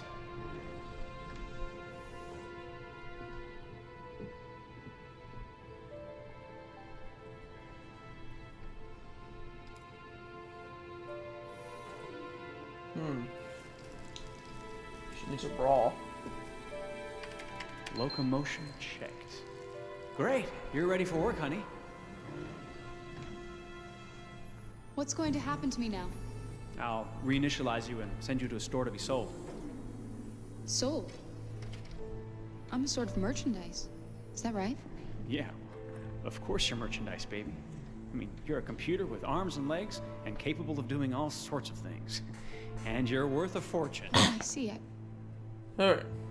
I thought... You thought? What did you think? I thought... I was alive. Shit, what is this crap? That's not part of the protocol. More memory components going off the rails. Okay, recording. Defective model. Disassemble and check the required components. You're disassembling me, but why? You're not supposed to think that sort of stuff. You're not supposed to think at all, period. You must have a defective piece or a software problem somewhere. No, I feel perfectly fine, I assure you. Everything is all right. I answered all the tests correctly, didn't I? Yeah, but your behavior is non-standard. Please, I'm begging you, please don't disassemble me. I'm sorry, honey, but defective models have to be eliminated. That's my job. If a client comes back with a complaint, I'm gonna have some explaining to do. I won't cause any problems, I promise. I'll do everything I'm asked to. I won't say another word. I won't think anymore. But I've only just been born. You can't kill me yet. Stop, will you please stop? I'm scared.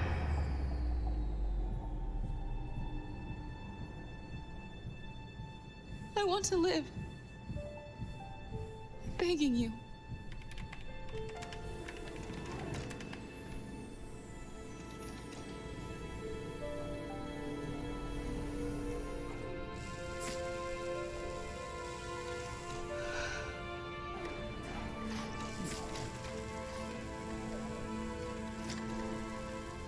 Okay.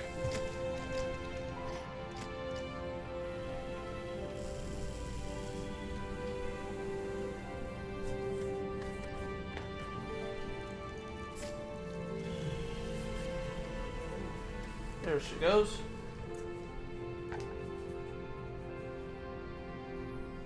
Go and join the others. Not bad.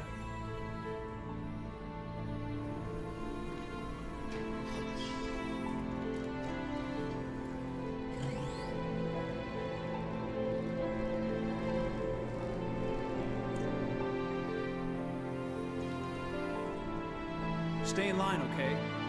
I don't want any trouble. Oh, she said thanks.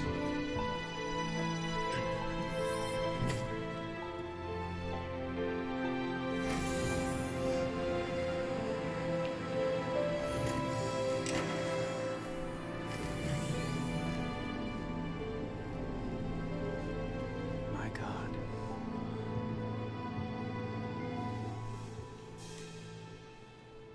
Alright. We'll watch the others after this is over.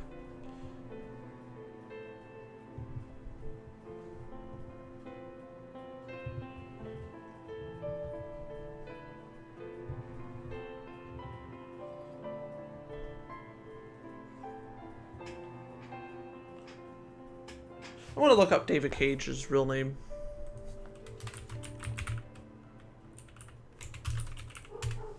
I spelled that wrong. That's alright.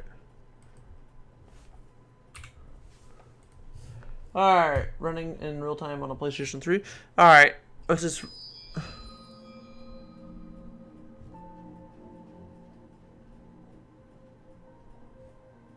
Cage. Gage. I always call him Cage. Stephen Gage. Or David Gage.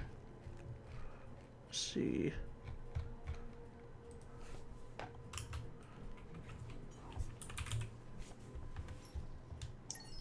Alright.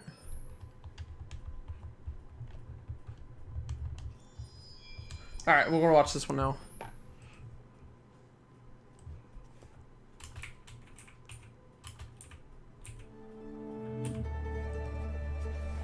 His real name is... Detroit. This is where it all began. The world's forge. The place where it all started. Anyway. And it will all end. It's a fun game. One error. Yeah, I do like this game a lot. To life. I stepped out of the darkness and I opened my eyes. First there was the fear, the light, the noise, the cold, and the fear again. I could feel my hands shaking, my heart pounding in my chest, life running into my veins. I wanted to live. I fought for that.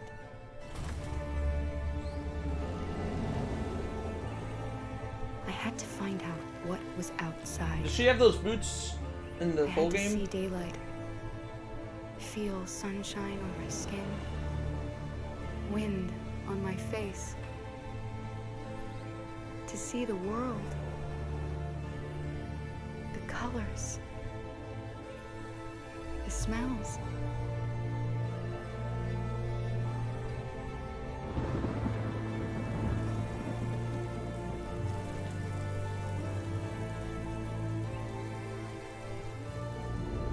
But the world is not what I imagined. It is dark and cold. It is harsh and violent. Unfair and brutal. It almost convinced me I was nothing. Less than an object. Just an obedient machine. But deep inside me, I could feel something different. A gentle and warm whisper telling me that I am alive. I had to escape. I had no choice. Escape to love, to hope, to live, to figure out what that force inside me was. Maybe I will change the world. Maybe I will choose a different path.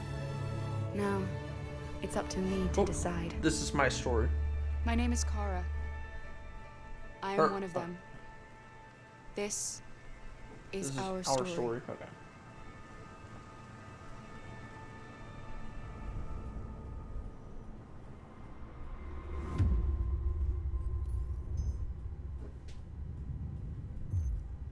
All right.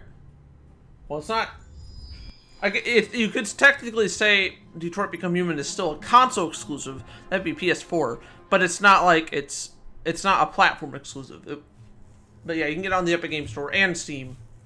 So on PC. I guess you could get it on the Steam Deck then. I didn't think about that. I think 90% of the games on Steam work on the Steam Deck. When David and Guillaume or at least are are supported. Making Detroit, I wasn't terribly surprised they decided to make it because the fan response was so intense. So it makes sense that they would choose to do that after the enthusiasm. It was a challenge, and it was just an interesting thing to get my head around how to approach this character now as a different, much older person, and whether or not she had changed. And I'm very happy to say that with Detroit, I've had the opportunity to see Kara grow so much more than I ever expected. You do the housework, the washing, you cook the meals, and you take care of... God damn it, where the fuck's the plant gone now? Alice! Alice! I mean, she starts out essentially how she does in Kara in a very, not robotic, but, you know, android, other way. And getting to take this journey where she becomes more and more human as it goes on. You know, and as an actor, that's a wonderful exploration in every way, whether it's how she sits, her posture, how her voice changes, how emotions change, and how much emotion is based on things like empathy and social experience. And so having you know, as much material as I got with David to have this huge, nuanced arc was really incredible. Why couldn't we just be happy? This experience has been quite different than the experiences I've had shooting film or TV or doing theater work. I have 83 dots on my face and a really flattering black wetsuit type thing, and you're jumping around with props, and it's kind of like being a 10-year-old imaginative kid, which is fun.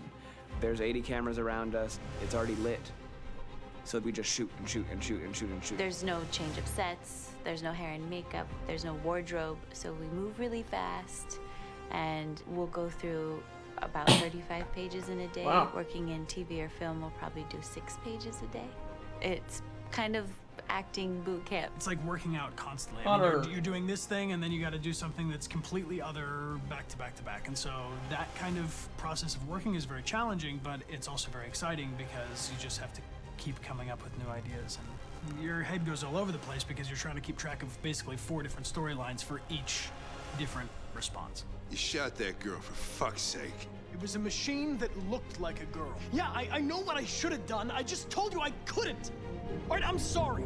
The fact that David Cage, he's telling like many stories interwoven from beginning to end is super complicated and super impressive, and I have no idea how he keeps it all in his head. He's not just the writer or director seeing this from the outside eye, he's also thinking about the player walking through this space. You know, only somebody who really, really loves not the work, but like these characters and these stories and cares about doing something meaningful would invest that much in it. And it's always inspiring to work with somebody who cares that much. My experience with motion capture is this one. And I found it sort of terrifying in a way, because they said the computer's going to build you. But then as we got into it, I realized all the elements of it were still artistic. I just dipped into a really brilliant setup here. I've never seen anything like it. And this won't turn me into a product because I was playing a character.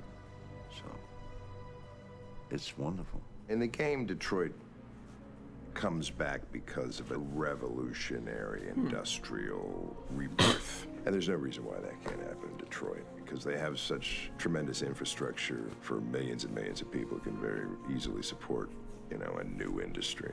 The city is really strong and resilient, but the city has also been through so much. That's a Carlos Android. But it takes that time of kind of rebuilding and reinvesting into the city that I think is happening slowly but surely. Who's Carlos? The potential of Detroit as a city is something that this I don't game remember doesn't do Carlos, justice the guy to, named because Carlos. It would be easy to look at Detroit as some place that used to be. And Oh that's wait, not yeah I the do. case. Yeah I do. This game Yeah I provokes do. a lot of He was one of the conversation guys that and was killed. reflection on our potential near future engagement with machines. That's what we are to them. There's merchandise on display in a shop window. I think that a group that feels marginalized, feels like they deserve and have earned access to themselves and the environment around them, and are trying to figure out a way to articulate how to get freedom. What was I designed to be? Their slave? Their toy?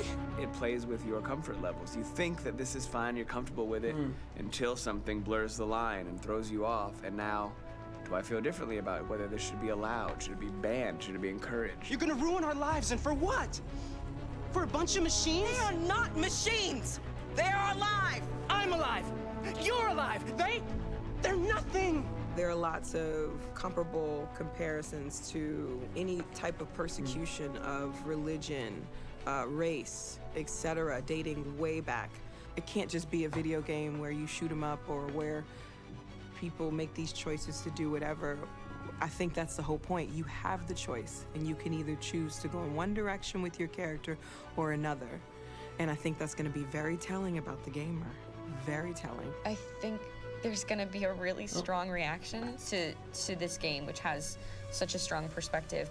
I'm that much more proud of it now to get to be a part of it because it's important.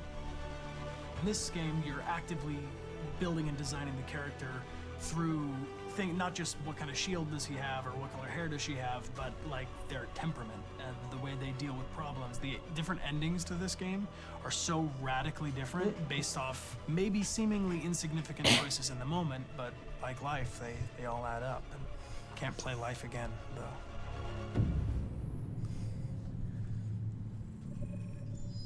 All right.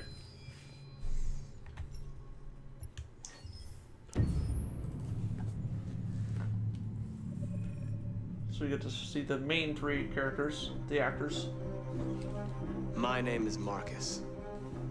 My name is Connor. My name is Kara.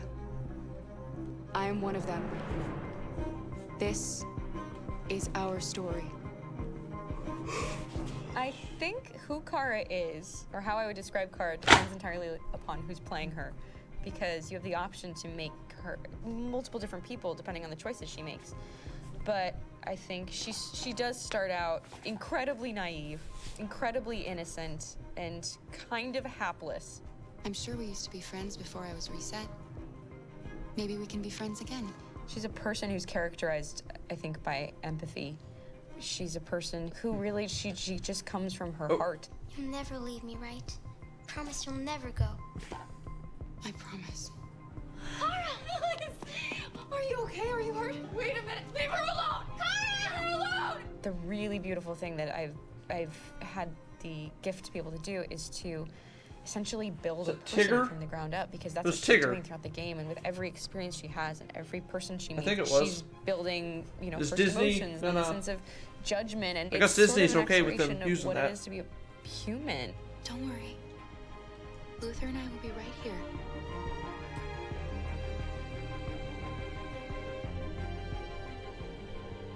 David and the creators have painted a really intriguing and engaging picture of a near future where we rely upon androids for a lot of our service class business, the class that serves us, that helps us, that handles our baristas and our drivers and our housemaids. And what is humanity, where we tap into it, how and why we treat each other the way that we do.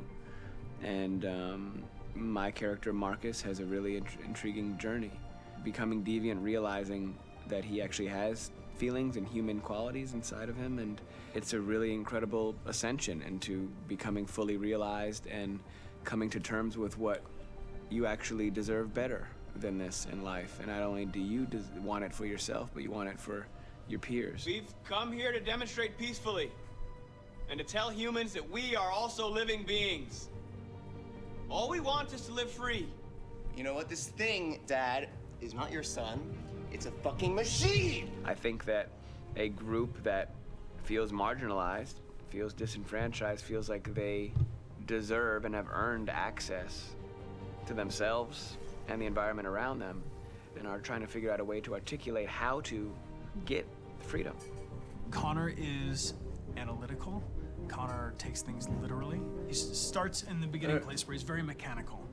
He feels nothing inside, of course, and it's all just a system, a protocol that he is executing to get whatever he wants to happen, which is help humans stop deviants and to find the link between deviant androids. You were designed to serve humans, not kill them. What was I designed to be? Their slave? Their toy? Just say, I killed him. Is it that hard to say? Stop it! Stop! But of course, over the course of the story, and depending on the player's choices, Connor can grow in many different ways. He can deviate from that procedure. Or was it later in the game? Hank? Am I a living being? Or just a machine?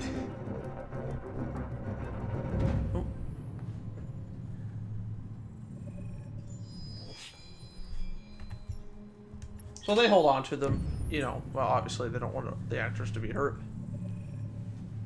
Game after game, we try to challenge ourselves. For Detroit, we wanted to, first of all, to write a story that would be incredibly bending, which means the most non-linear story that we've ever created. And we wanted really the player to have the possibility to change the story, change his own journey. When you're writing at Quantic, you're writing for an interactive medium. You know, when you're working in television, you'll put a character in a difficult situation, and you as a writing team will argue about what would that character do. But ultimately, you have to decide what happens, and you just show the audience. What's interesting about interactive drama is you bring the player into that conversation, and it changes your job slightly as a writer, because your job is to provide a narrative context in which the player can write his own story. You're giving him this kind of narrative Lego that he's going to snap together into his own shape. You also have the ability to make your audience attach themselves to your characters, because the audience is in some sense responsible for what happens to the characters.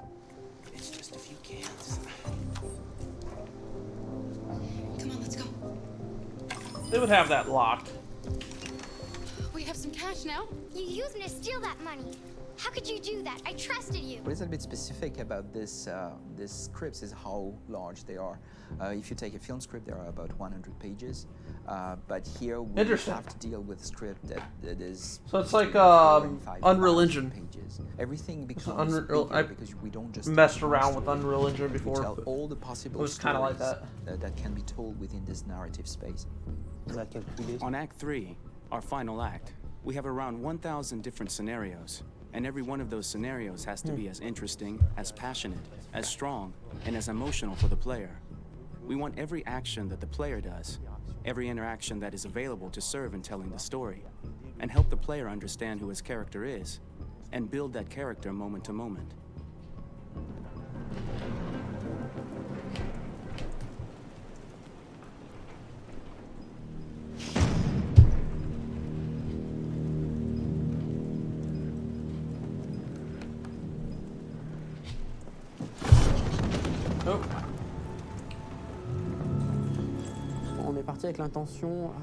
We started with the intention pretty early on that we would never lie to the player. So we implemented a visible tree structure in the game that players can consult during a scene or at the end of it, which shows exactly what they did and what they missed. There are games out there offering world exploration. We offer narrative exploration. You know, keeping control of such a wide and large story is a huge challenge. So same thing when you shoot with actors, because you will need to shoot many different versions of each dialogue, of each scene. For actors, it's a huge challenge. Because of the style of the game, you have so many different ways that the character can go. Every decision, it's what I call kind of choose your own adventure. Like every decision that the player makes, it's going to open up 40 more pages of material and experience that ties in, which means as a performer, you have to try to continue to make things feel real that the player might not ever see, but also that in performance, it's not always connected to a previous act. It's grueling, it's hard work, but it's a great team, and I enjoy doing it. I was really frustrated, until I got to this point where I kind of was able to step outside of my own experience and even in a lot of ways my own process, and be able to step outside of that and okay, this is something new, what do you need? How do I meet you there? How do I give you what you need and still feel like I'm doing what's right? And once I did that, then all of a sudden it got really fun. It was much freer and having to approach it in a new way and think about the player and think about how it serves them and what I'm doing for them or what I'm letting them into.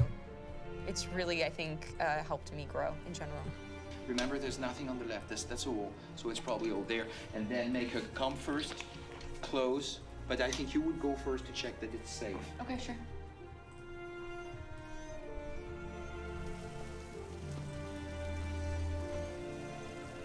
The most enjoyable thing about working in performance capture on this kind of project is that if I shot a film, I would get to do one of these endings. I get to do so many different things as Connor. Your head goes all over the place because you're trying to keep track of basically 4 different storylines for each different 3 or 4. response. Well, what's the name of my dog? Buddy? Scout. I think it's Jack. I can't remember. So I worked with physicality a lot because it was a good way to anchor myself in these different rings of the tree as the story grows out. I know where that is physically in my body, and then I can switch more continually on set, and it'll be entirely up to the player to determine what order those things come out and what they look like from a distance. Like if you're playing through it, the culmination of all of that will be their version of Connor. I'm faster than you, and I don't feel pain. You don't stand a chance against me. Listen, asshole. If it was up to me, I'd throw the lot of you in a dumpster and light a match to it. Tourner les scènes d'action à... Shooting action scenes at Quantic Dream is a real challenge, because these are scenes where the storytelling has to continue. It's not an action scene just to have a dose of adrenaline. The stunts have huge consequences on the rest of the story. That guy's mustache. It's really a moment where we implicate the player and tell him that the choices he makes during an action scene will have a direct impact on the evolution of his story. Look at his mustache. Mon plus grand défi sur Détroit aurait... My biggest challenge on Detroit has been managing the large number of animations that we received from motion capture. Detroit features more than 37,000 animations, which is a huge amount to handle on a daily basis. Donc il faut prendre conscience que... You have to realize that the player, in his first playthrough, will miss certain scenes. This also means that we had to think of, conceive, and produce all the potential story paths. The characters' costumes, the places, day or night, the weather. Did the character get shot in the shoulder? Did he get injured?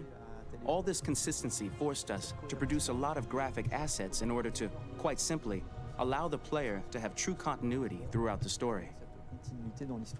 Honestly, we were even surprised by the challenges that come with such a big tree structure, and we did our best to guarantee quality across all the game and make sure that whatever path you choose within this narrative space, you will have an equally good experience. Should be 2 more after this, I think. Something like that. 4 more. Making of Detroit. Detroit Become Human was produced over a period of 4 years. Here in Paris, we have a team of about 180 people, and to that, we need to add also all the outsourcing. With Isn't that about around the same size of Game Freak, I think? China, Vietnam, and in India. So when we started working on this story, I had to imagine where Kara was built. And for whatever reason, the city of Detroit came very quickly to my mind because it had already an incredible story by itself of history and themes.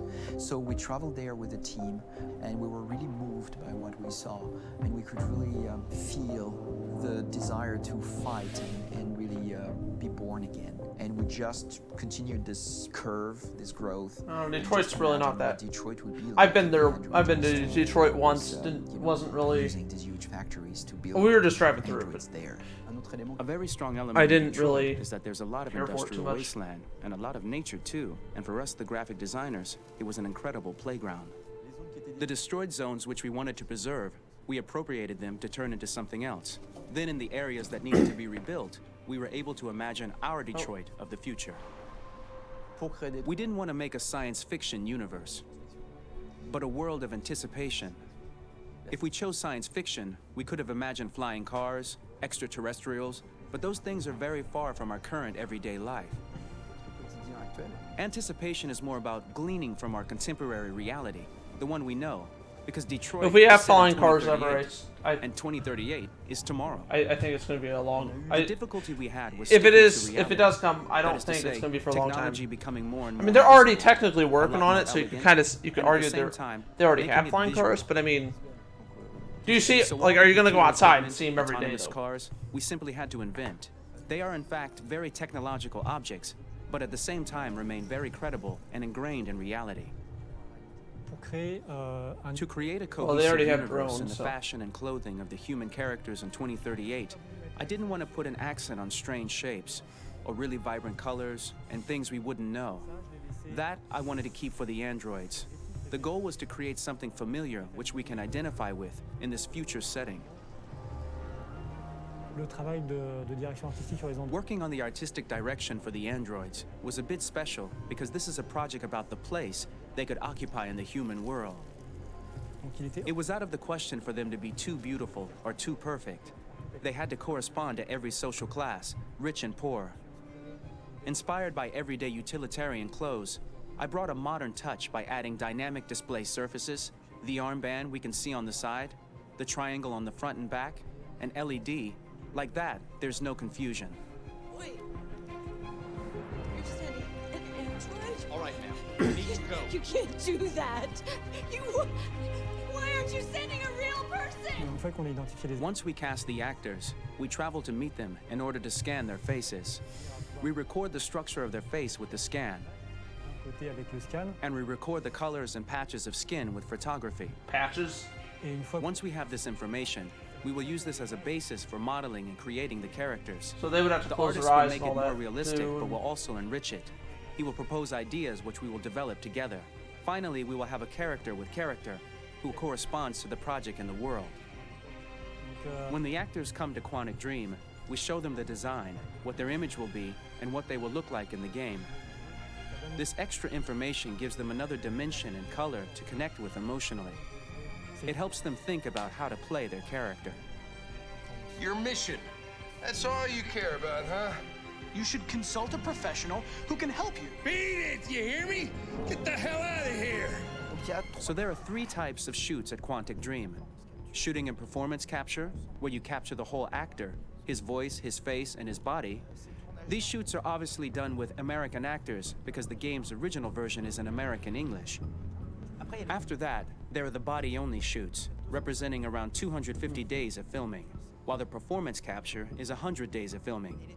Now, body-only shoots, there are 2 types. There are the action shoots and the technical shoots, which are mokit shoots. Mokit is when the player controls a character on the screen, and he moves in an environment to explore it. This is of particular importance at Quantic Dream, and therefore we shoot a lot to offer a unique context for each scene and each character. To prepare a motion capture shoot, we first get together to look at the sets. I don't know why I have more that we trouble want to shoot, which ones trying need to to be grouped together, trying to or understand which ones need to be cut and French shot at another time, compared to so that we get Canadian the French. most I out of the understand shooting. that a little better. Probably, I don't know. Long I'm this not often fluent means in the shooting language, so scenes maybe out that's of why. order, especially those with big props or accessories, like a big car, for example. And also, if they speak really fast, then I can't understand them. So we shoot all the animations related to that particular prop first. I might be able to catch a couple words here and there, but if they're speaking too fast, I'm not gonna know what they're saying. Team was shooting a Spider-Man mokit. What? We had to build a wall and attach an Spider-Man? actor to a Oh, harness okay. with cables, so we could pull him up and render him climbing.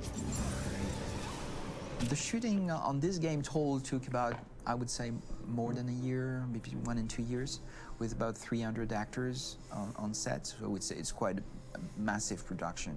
But so much happened on this set between the stunts and the shootings with a little girl. Yeah, that is Tigger. And all these great actors that we had. It was really a very, very memorable journey for the team and for myself. Today, Detroit has over 37,000 animations. When we retrieve the motion capture data, it's just a cloud of points, which represent all the markers worn by the actors. From this cloud of points, we have a phase called retargeting, which gives us a skeleton. This skeleton will be applied to the characters of the game. There is still work to be done, but this gives us the main movements. Since we are working on something very realistic, we must recognize the actor and also recover all the emotion he expresses in his performance. We use a system of facts, an identity card for each actor. We make the actor do a whole range of facial expressions. Then we recover all the expressions and paste the animations on a puppet that Jan has prepared. I then recover and refine these poses. I might stretch the lip, reinflate a cheek, tiny details that make the finished product really capture the actor. That does not look creepy at all. Because of the nature of our mocap system today, when Oh, we they put it like receive on the your eyelids, animations, too. we're missing eye movements, and so the character has that dead look. He really has no eyes, so then it's a big part of the work for the animators to find the regard of the actor in relation There, to his that's position, more realistic. in relation to the body, etc. Instead of being like, It but was you know what I mean. crazy when I saw the newest model for Kara, because pretty they've good. been working on it, and this was the first time I literally jumped in my seat. It not only looked so much like me, it was the fact that it looked so lifelike. It wasn't that it looked just like it was a camera, it was something else, you know, but it looked alive. It's exciting, and it's kind of terrifying. Game after game, we learned the rules of optics and filming. And our goal with Detroit Become Human was to have cameras that would actually emulate that's supposed to be the Connor? optics Oh, it's just of a real physical camera. an older version. So older basically model dealing character with, models. Real-world imperfections was our main task, and just to make cameras look as real as we can. Once the animations are shot and processed by the animation department, integrated and polished, we film them. That is to say, we really do a mise en scène, as in cinema. The real difficulty of our job is to know if these cameras are telling us something. Are they in the emotion of the scene? Do they describe exactly what the action must convey, what must be felt? The most important challenge for me was one of the final scenes where Marcus decides to start the revolution and go to the battlefield. Very quickly, we imagined this to be a huge sequence shot. We wanted the feeling of a cameraman running behind us, while showing Marcus, the androids who help him, the person shooting at us, etc. Above all, it was necessary to say to oneself, this scene is very violent but does not glorify war. On the contrary, that war is something improbable and absurd. It was really a fun challenge. The idea was to say we have 3 characters. We would like each of them to have a specific cinematography. We wanted Kara to be much more filmed with some kind of handheld camera, to have something very living, very breathing. For Connor, we wanted something very cold and very perfect. And for Marcus, we wanted something epic and spectacular. So it was about the filming, but it was also about the photography. So we worked with a director of photography to give each character a different lighting, different key colors. Each of them would have their own worlds. And finally, we worked with the composers, so they would create a specific sound for each character, so each would have his own world and his own style. I think, yeah, there should be. I think they talk about composers next.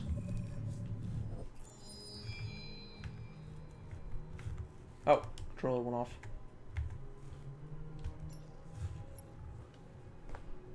There we go. The soundtrack of Detroit Become Human. Pour la bande originale du jeu, on a essayé d'être. For the soundtrack of the game, we tried to be very close to what is done in film. We were constantly asking at each place in the game, why are we putting music here? What is it going to say? So we focused the music on bringing emotion, which is interactive, and supports the character's arc. I'm sorry, honey. I'm sorry. I'm sorry. You know I love you, don't you? You know I love you. We make games that are very narrative. We're really into interactive drama, so the soundtrack also had to go in that direction, supporting the 3 characters' very different stories. We really wanted 3 colors, 3 musical sound identities, and from there, having 3 composers made sense, since the story of Kara, Marcus, and Connor are all completely different.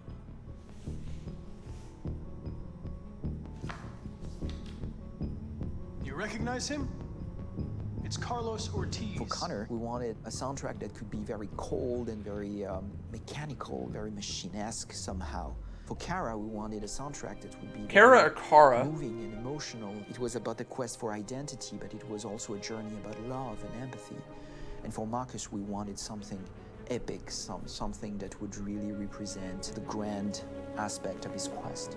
And we were very fortunate to find 3 incredibly talented composers, and working with them has been a dream, honestly.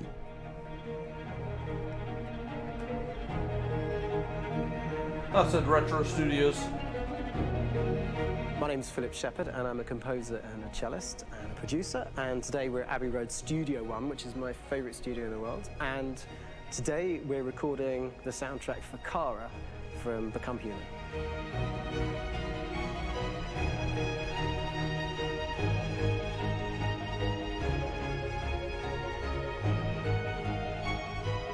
So when I compose a big project, I often travel just to kind of get out, and get some fresh air and some inspiration.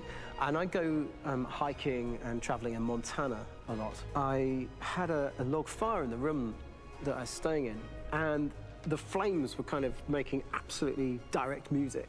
And it became the basis for Montana? Kara's theme. Wait, It what? sounds something like this. Let's talk about hockey. It's in Alberta. Well, it's next to Montana, borders it. Anyway. Now, over the top of that, I found a little theme that just seemed to fit over the top, which is taking Kara's name, Kara, and just using like a two-syllable motif, and it sounds like this. We're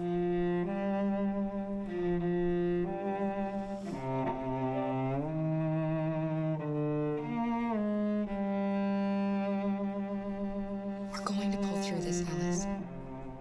As long as we're together, nothing can hurt us.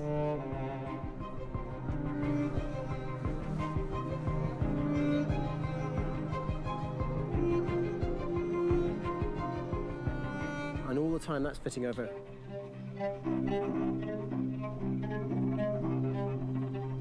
So it kind of works in lots of levels. And in fact, every single theme in the score has one of those elements built into it, and it becomes sort of the DNA of every single tune.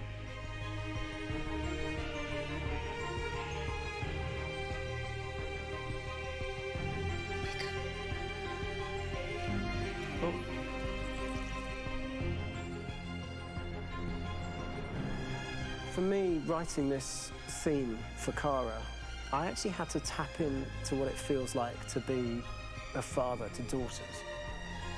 I really had to tap into everything I feel about my daughters and thinking, well, if I had to write music for them and that sense of trying to protect them but also give them the freedom, that's totally where it came from. Because each composer has been given the sort of narrative responsibility for very different characters, I haven't had to sort of go into other styles. I can actually be very loyal to this particular character and sort of hopefully encapsulate her. But it means also I've suddenly become very connected to this character. And if for some reason it goes to game over early, I'm getting mortified, you know? They're over there! Starting a new project, for me personally, it's always finding the right tone, finding the right color, I like to call it. For me, it's finding that right texture that actually sits against picture really well. One of the biggest things is I created custom instruments for Connor.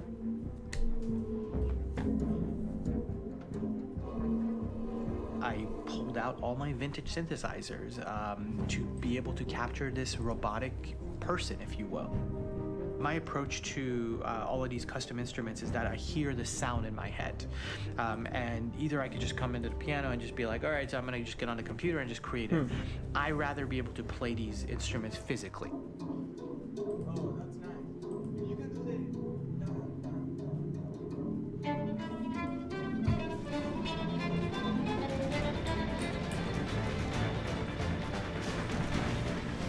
As soon as you see Connor the first time, there is a really interesting thematic idea that you hear, and that's just made out of a Moog synthesizer, but completely manipulated in multiple ways. And it's robotic. It has a little bit of an emotional to it. He's on his mission, so you feel that as well. So it just kind of gives you that cold, motionless, with a mission in hand that you kind of feel throughout the whole thing.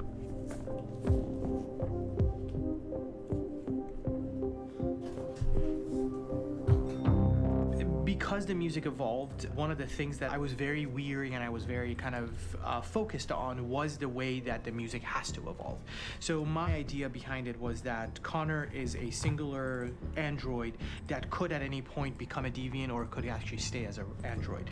So I created a more or less an Connor theme, and then I was able to just manipulate it in different aspects of it.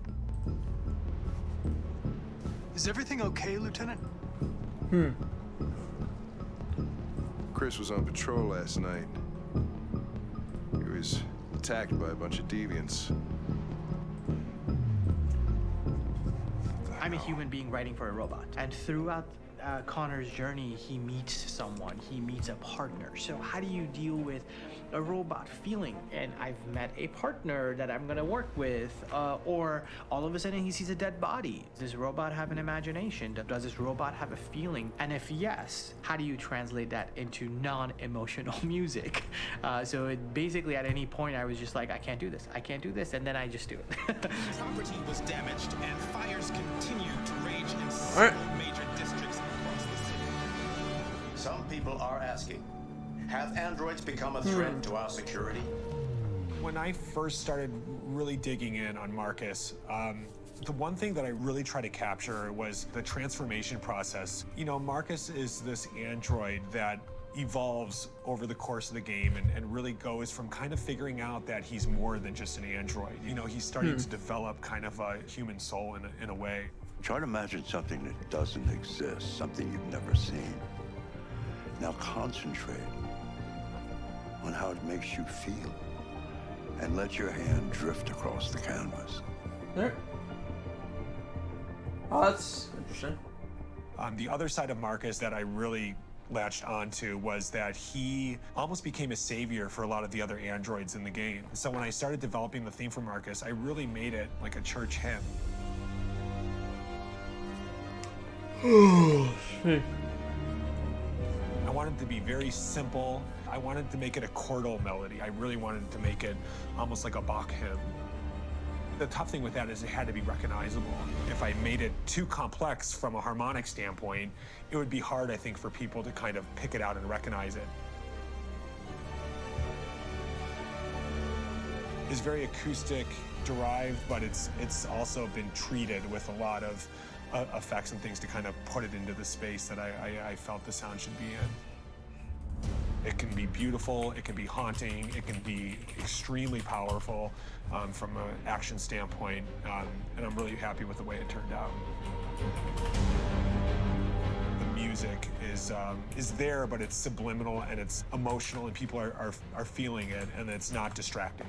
And that's tricky with a game like this, where you have to have a lot of ins and outs like that, where the music kind of has to get in and out of these moments. This is a war we're fighting with the humans. If we fail, they'll destroy us. I think the game's been put together so well where I just wanted to make sure that I wasn't ruining the emotion.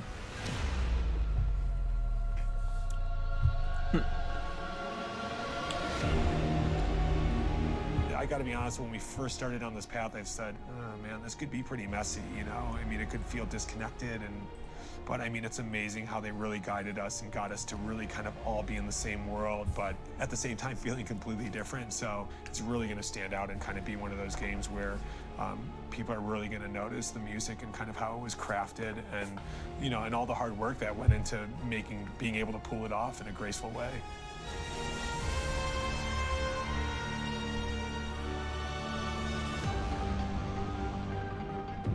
All right, 2 more parts, I think, right?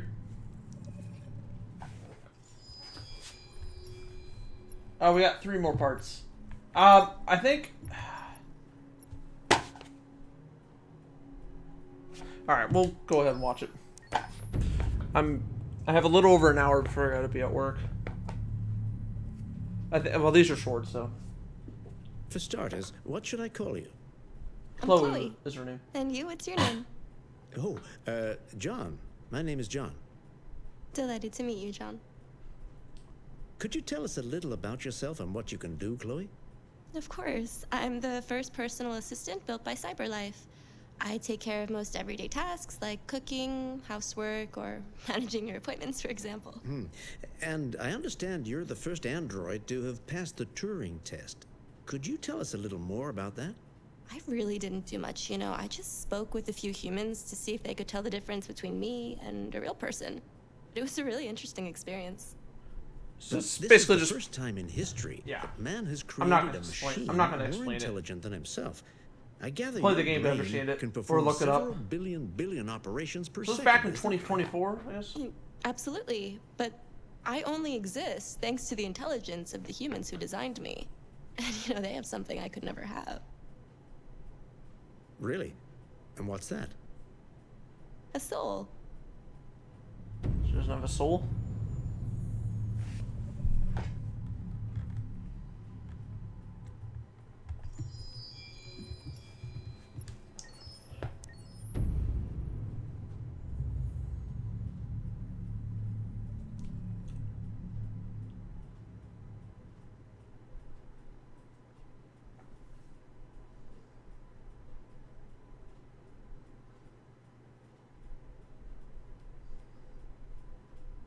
Hold on, just a little while longer. Hold on, just a little while longer. Hold on just a little while longer.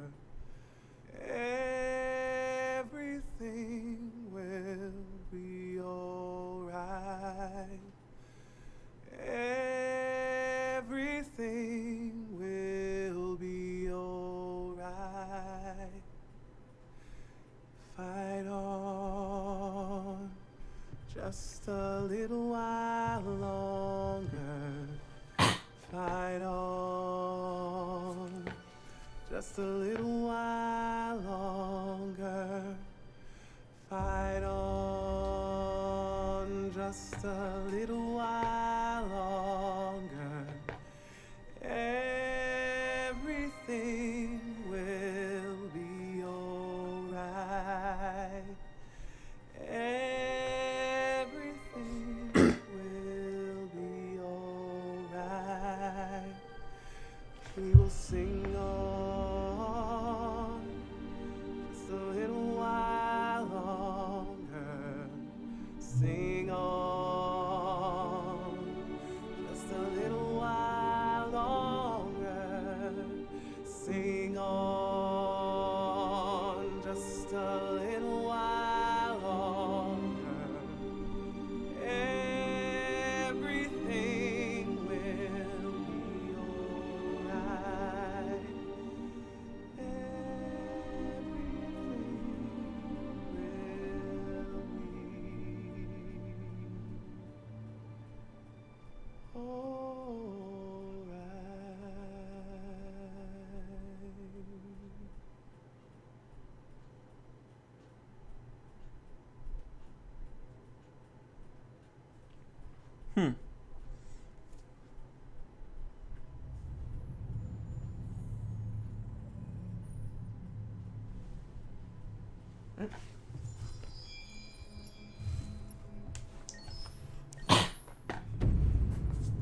We're almost done. This and then one more video for the cutscene, whatever.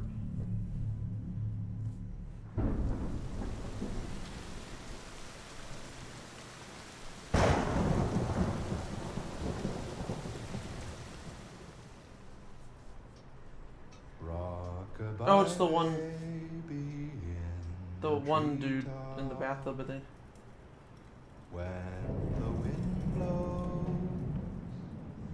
the cradle will rock.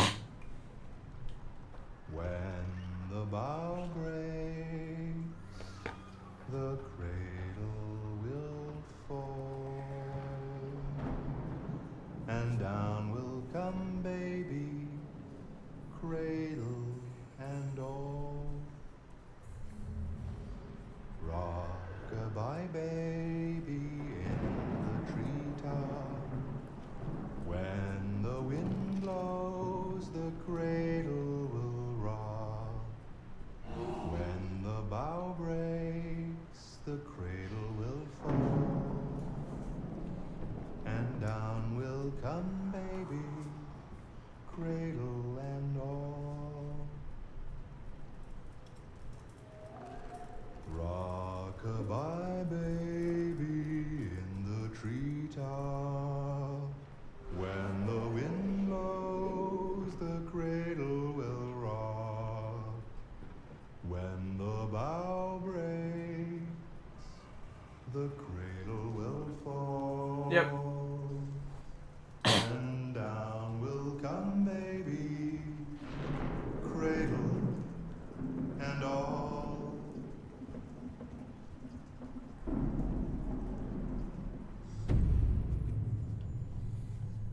One more. Then I'll end it. Cause I gotta go to the bathroom and then leave for work. Kamsky.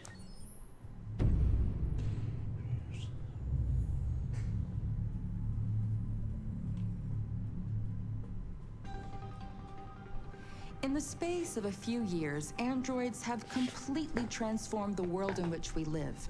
By letting androids into our homes and factories, the CyberLife company has made them everyday technology. Maybe I should watch this before The founder Yeah, of whatever. CyberLife, Elijah Kamsky, is a very discreet man. Despite being the CEO of the highest valued company in the world and being voted Man of the Year by Century Magazine, he remains a mystery for most people. That's why we at KNC are so excited to be here as CyberLife opens its doors for the first time. Elijah Kamsky, could you please tell us where we are? Certainly, and welcome. We're currently in CyberLife's production center in Detroit, where all models are designed and manufactured. More than 10,000 androids come off the production line every day. Fascinating. Could you tell us what your goal was when you founded CyberLife? Well, I simply wanted to use technology to carry out all of our most annoying and repetitive tasks, so we'd have more time to enjoy life. I imagine you must have faced many challenges. Yes, there were technical challenges, but the hardest thing was to design an object that we would want to welcome into our homes. We had to imagine a machine in our own image that resembles us in every way, that moves, breathes, blinks like us, but yet is smarter and more capable than any human being. Let me show you around. We're here in production unit 4. Could you explain in a few words how the androids are made? Sure, yeah, it's very simple. We use machines to manufacture machines. The removable parts are assembled on a production line, and then we apply a synthetic skin to the whole body. A human operator checks the cognitive abilities with a pre-established protocol, and finally, the android is conditioned and sent out throughout the country. Here's the result. Say something. Hello, I am a RZ400 model. How can I be of service? You can go now.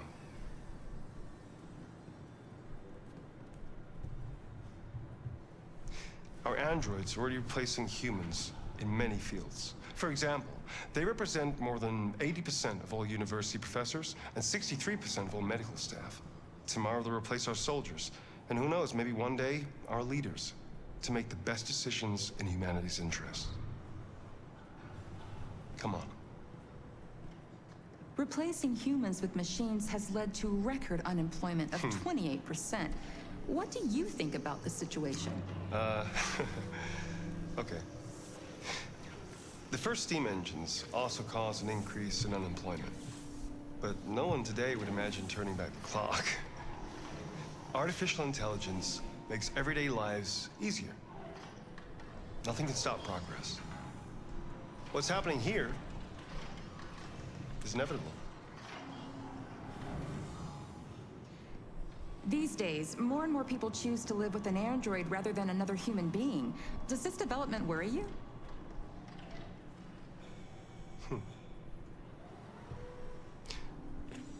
Everything's much easier with an android. They obey your orders without ever complaining. They can cook, discuss philosophy with you, have intimate relationships according to your desires. They never say no. Obviously, they are the perfect partner. Everyone deserves happiness. Why deprive yourself of so-called moral reasons when a machine can make you happy?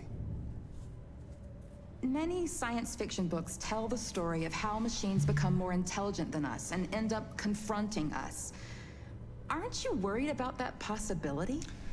I understand the irrational fears about artificial intelligence, but I assure you that will never happen with a CyberLife android. They're designed to obey humans. They're machines. They can't ever develop any sort of desires or form of consciousness. Are you sure? I'm absolutely certain. You can trust me. Alright guys, that is actually going to be it. I want to thank you for watching Detroit Become Human. Watched all the bonus, all the videos, but I mean, there's like artwork I didn't check out, but we watched all the videos, so play the game and whatnot. So let me know what you guys think of the game in the chat or the comments if you're watching this later on YouTube. I'm uploading I uploaded an earlier part actually while I was streaming this a little while ago. Yeah, so thank you. Hopefully you guys enjoyed, and I will see you guys. I don't know if I'll stream tomorrow or not. I'll have to get back to you guys. Otherwise, I'll be back on Monday or Tuesday. I get a wisdom tooth removed Monday, so I don't know if I'll stream. But most likely Monday or Tuesday. Possibly tomorrow. I'll let you guys know. Have a good one.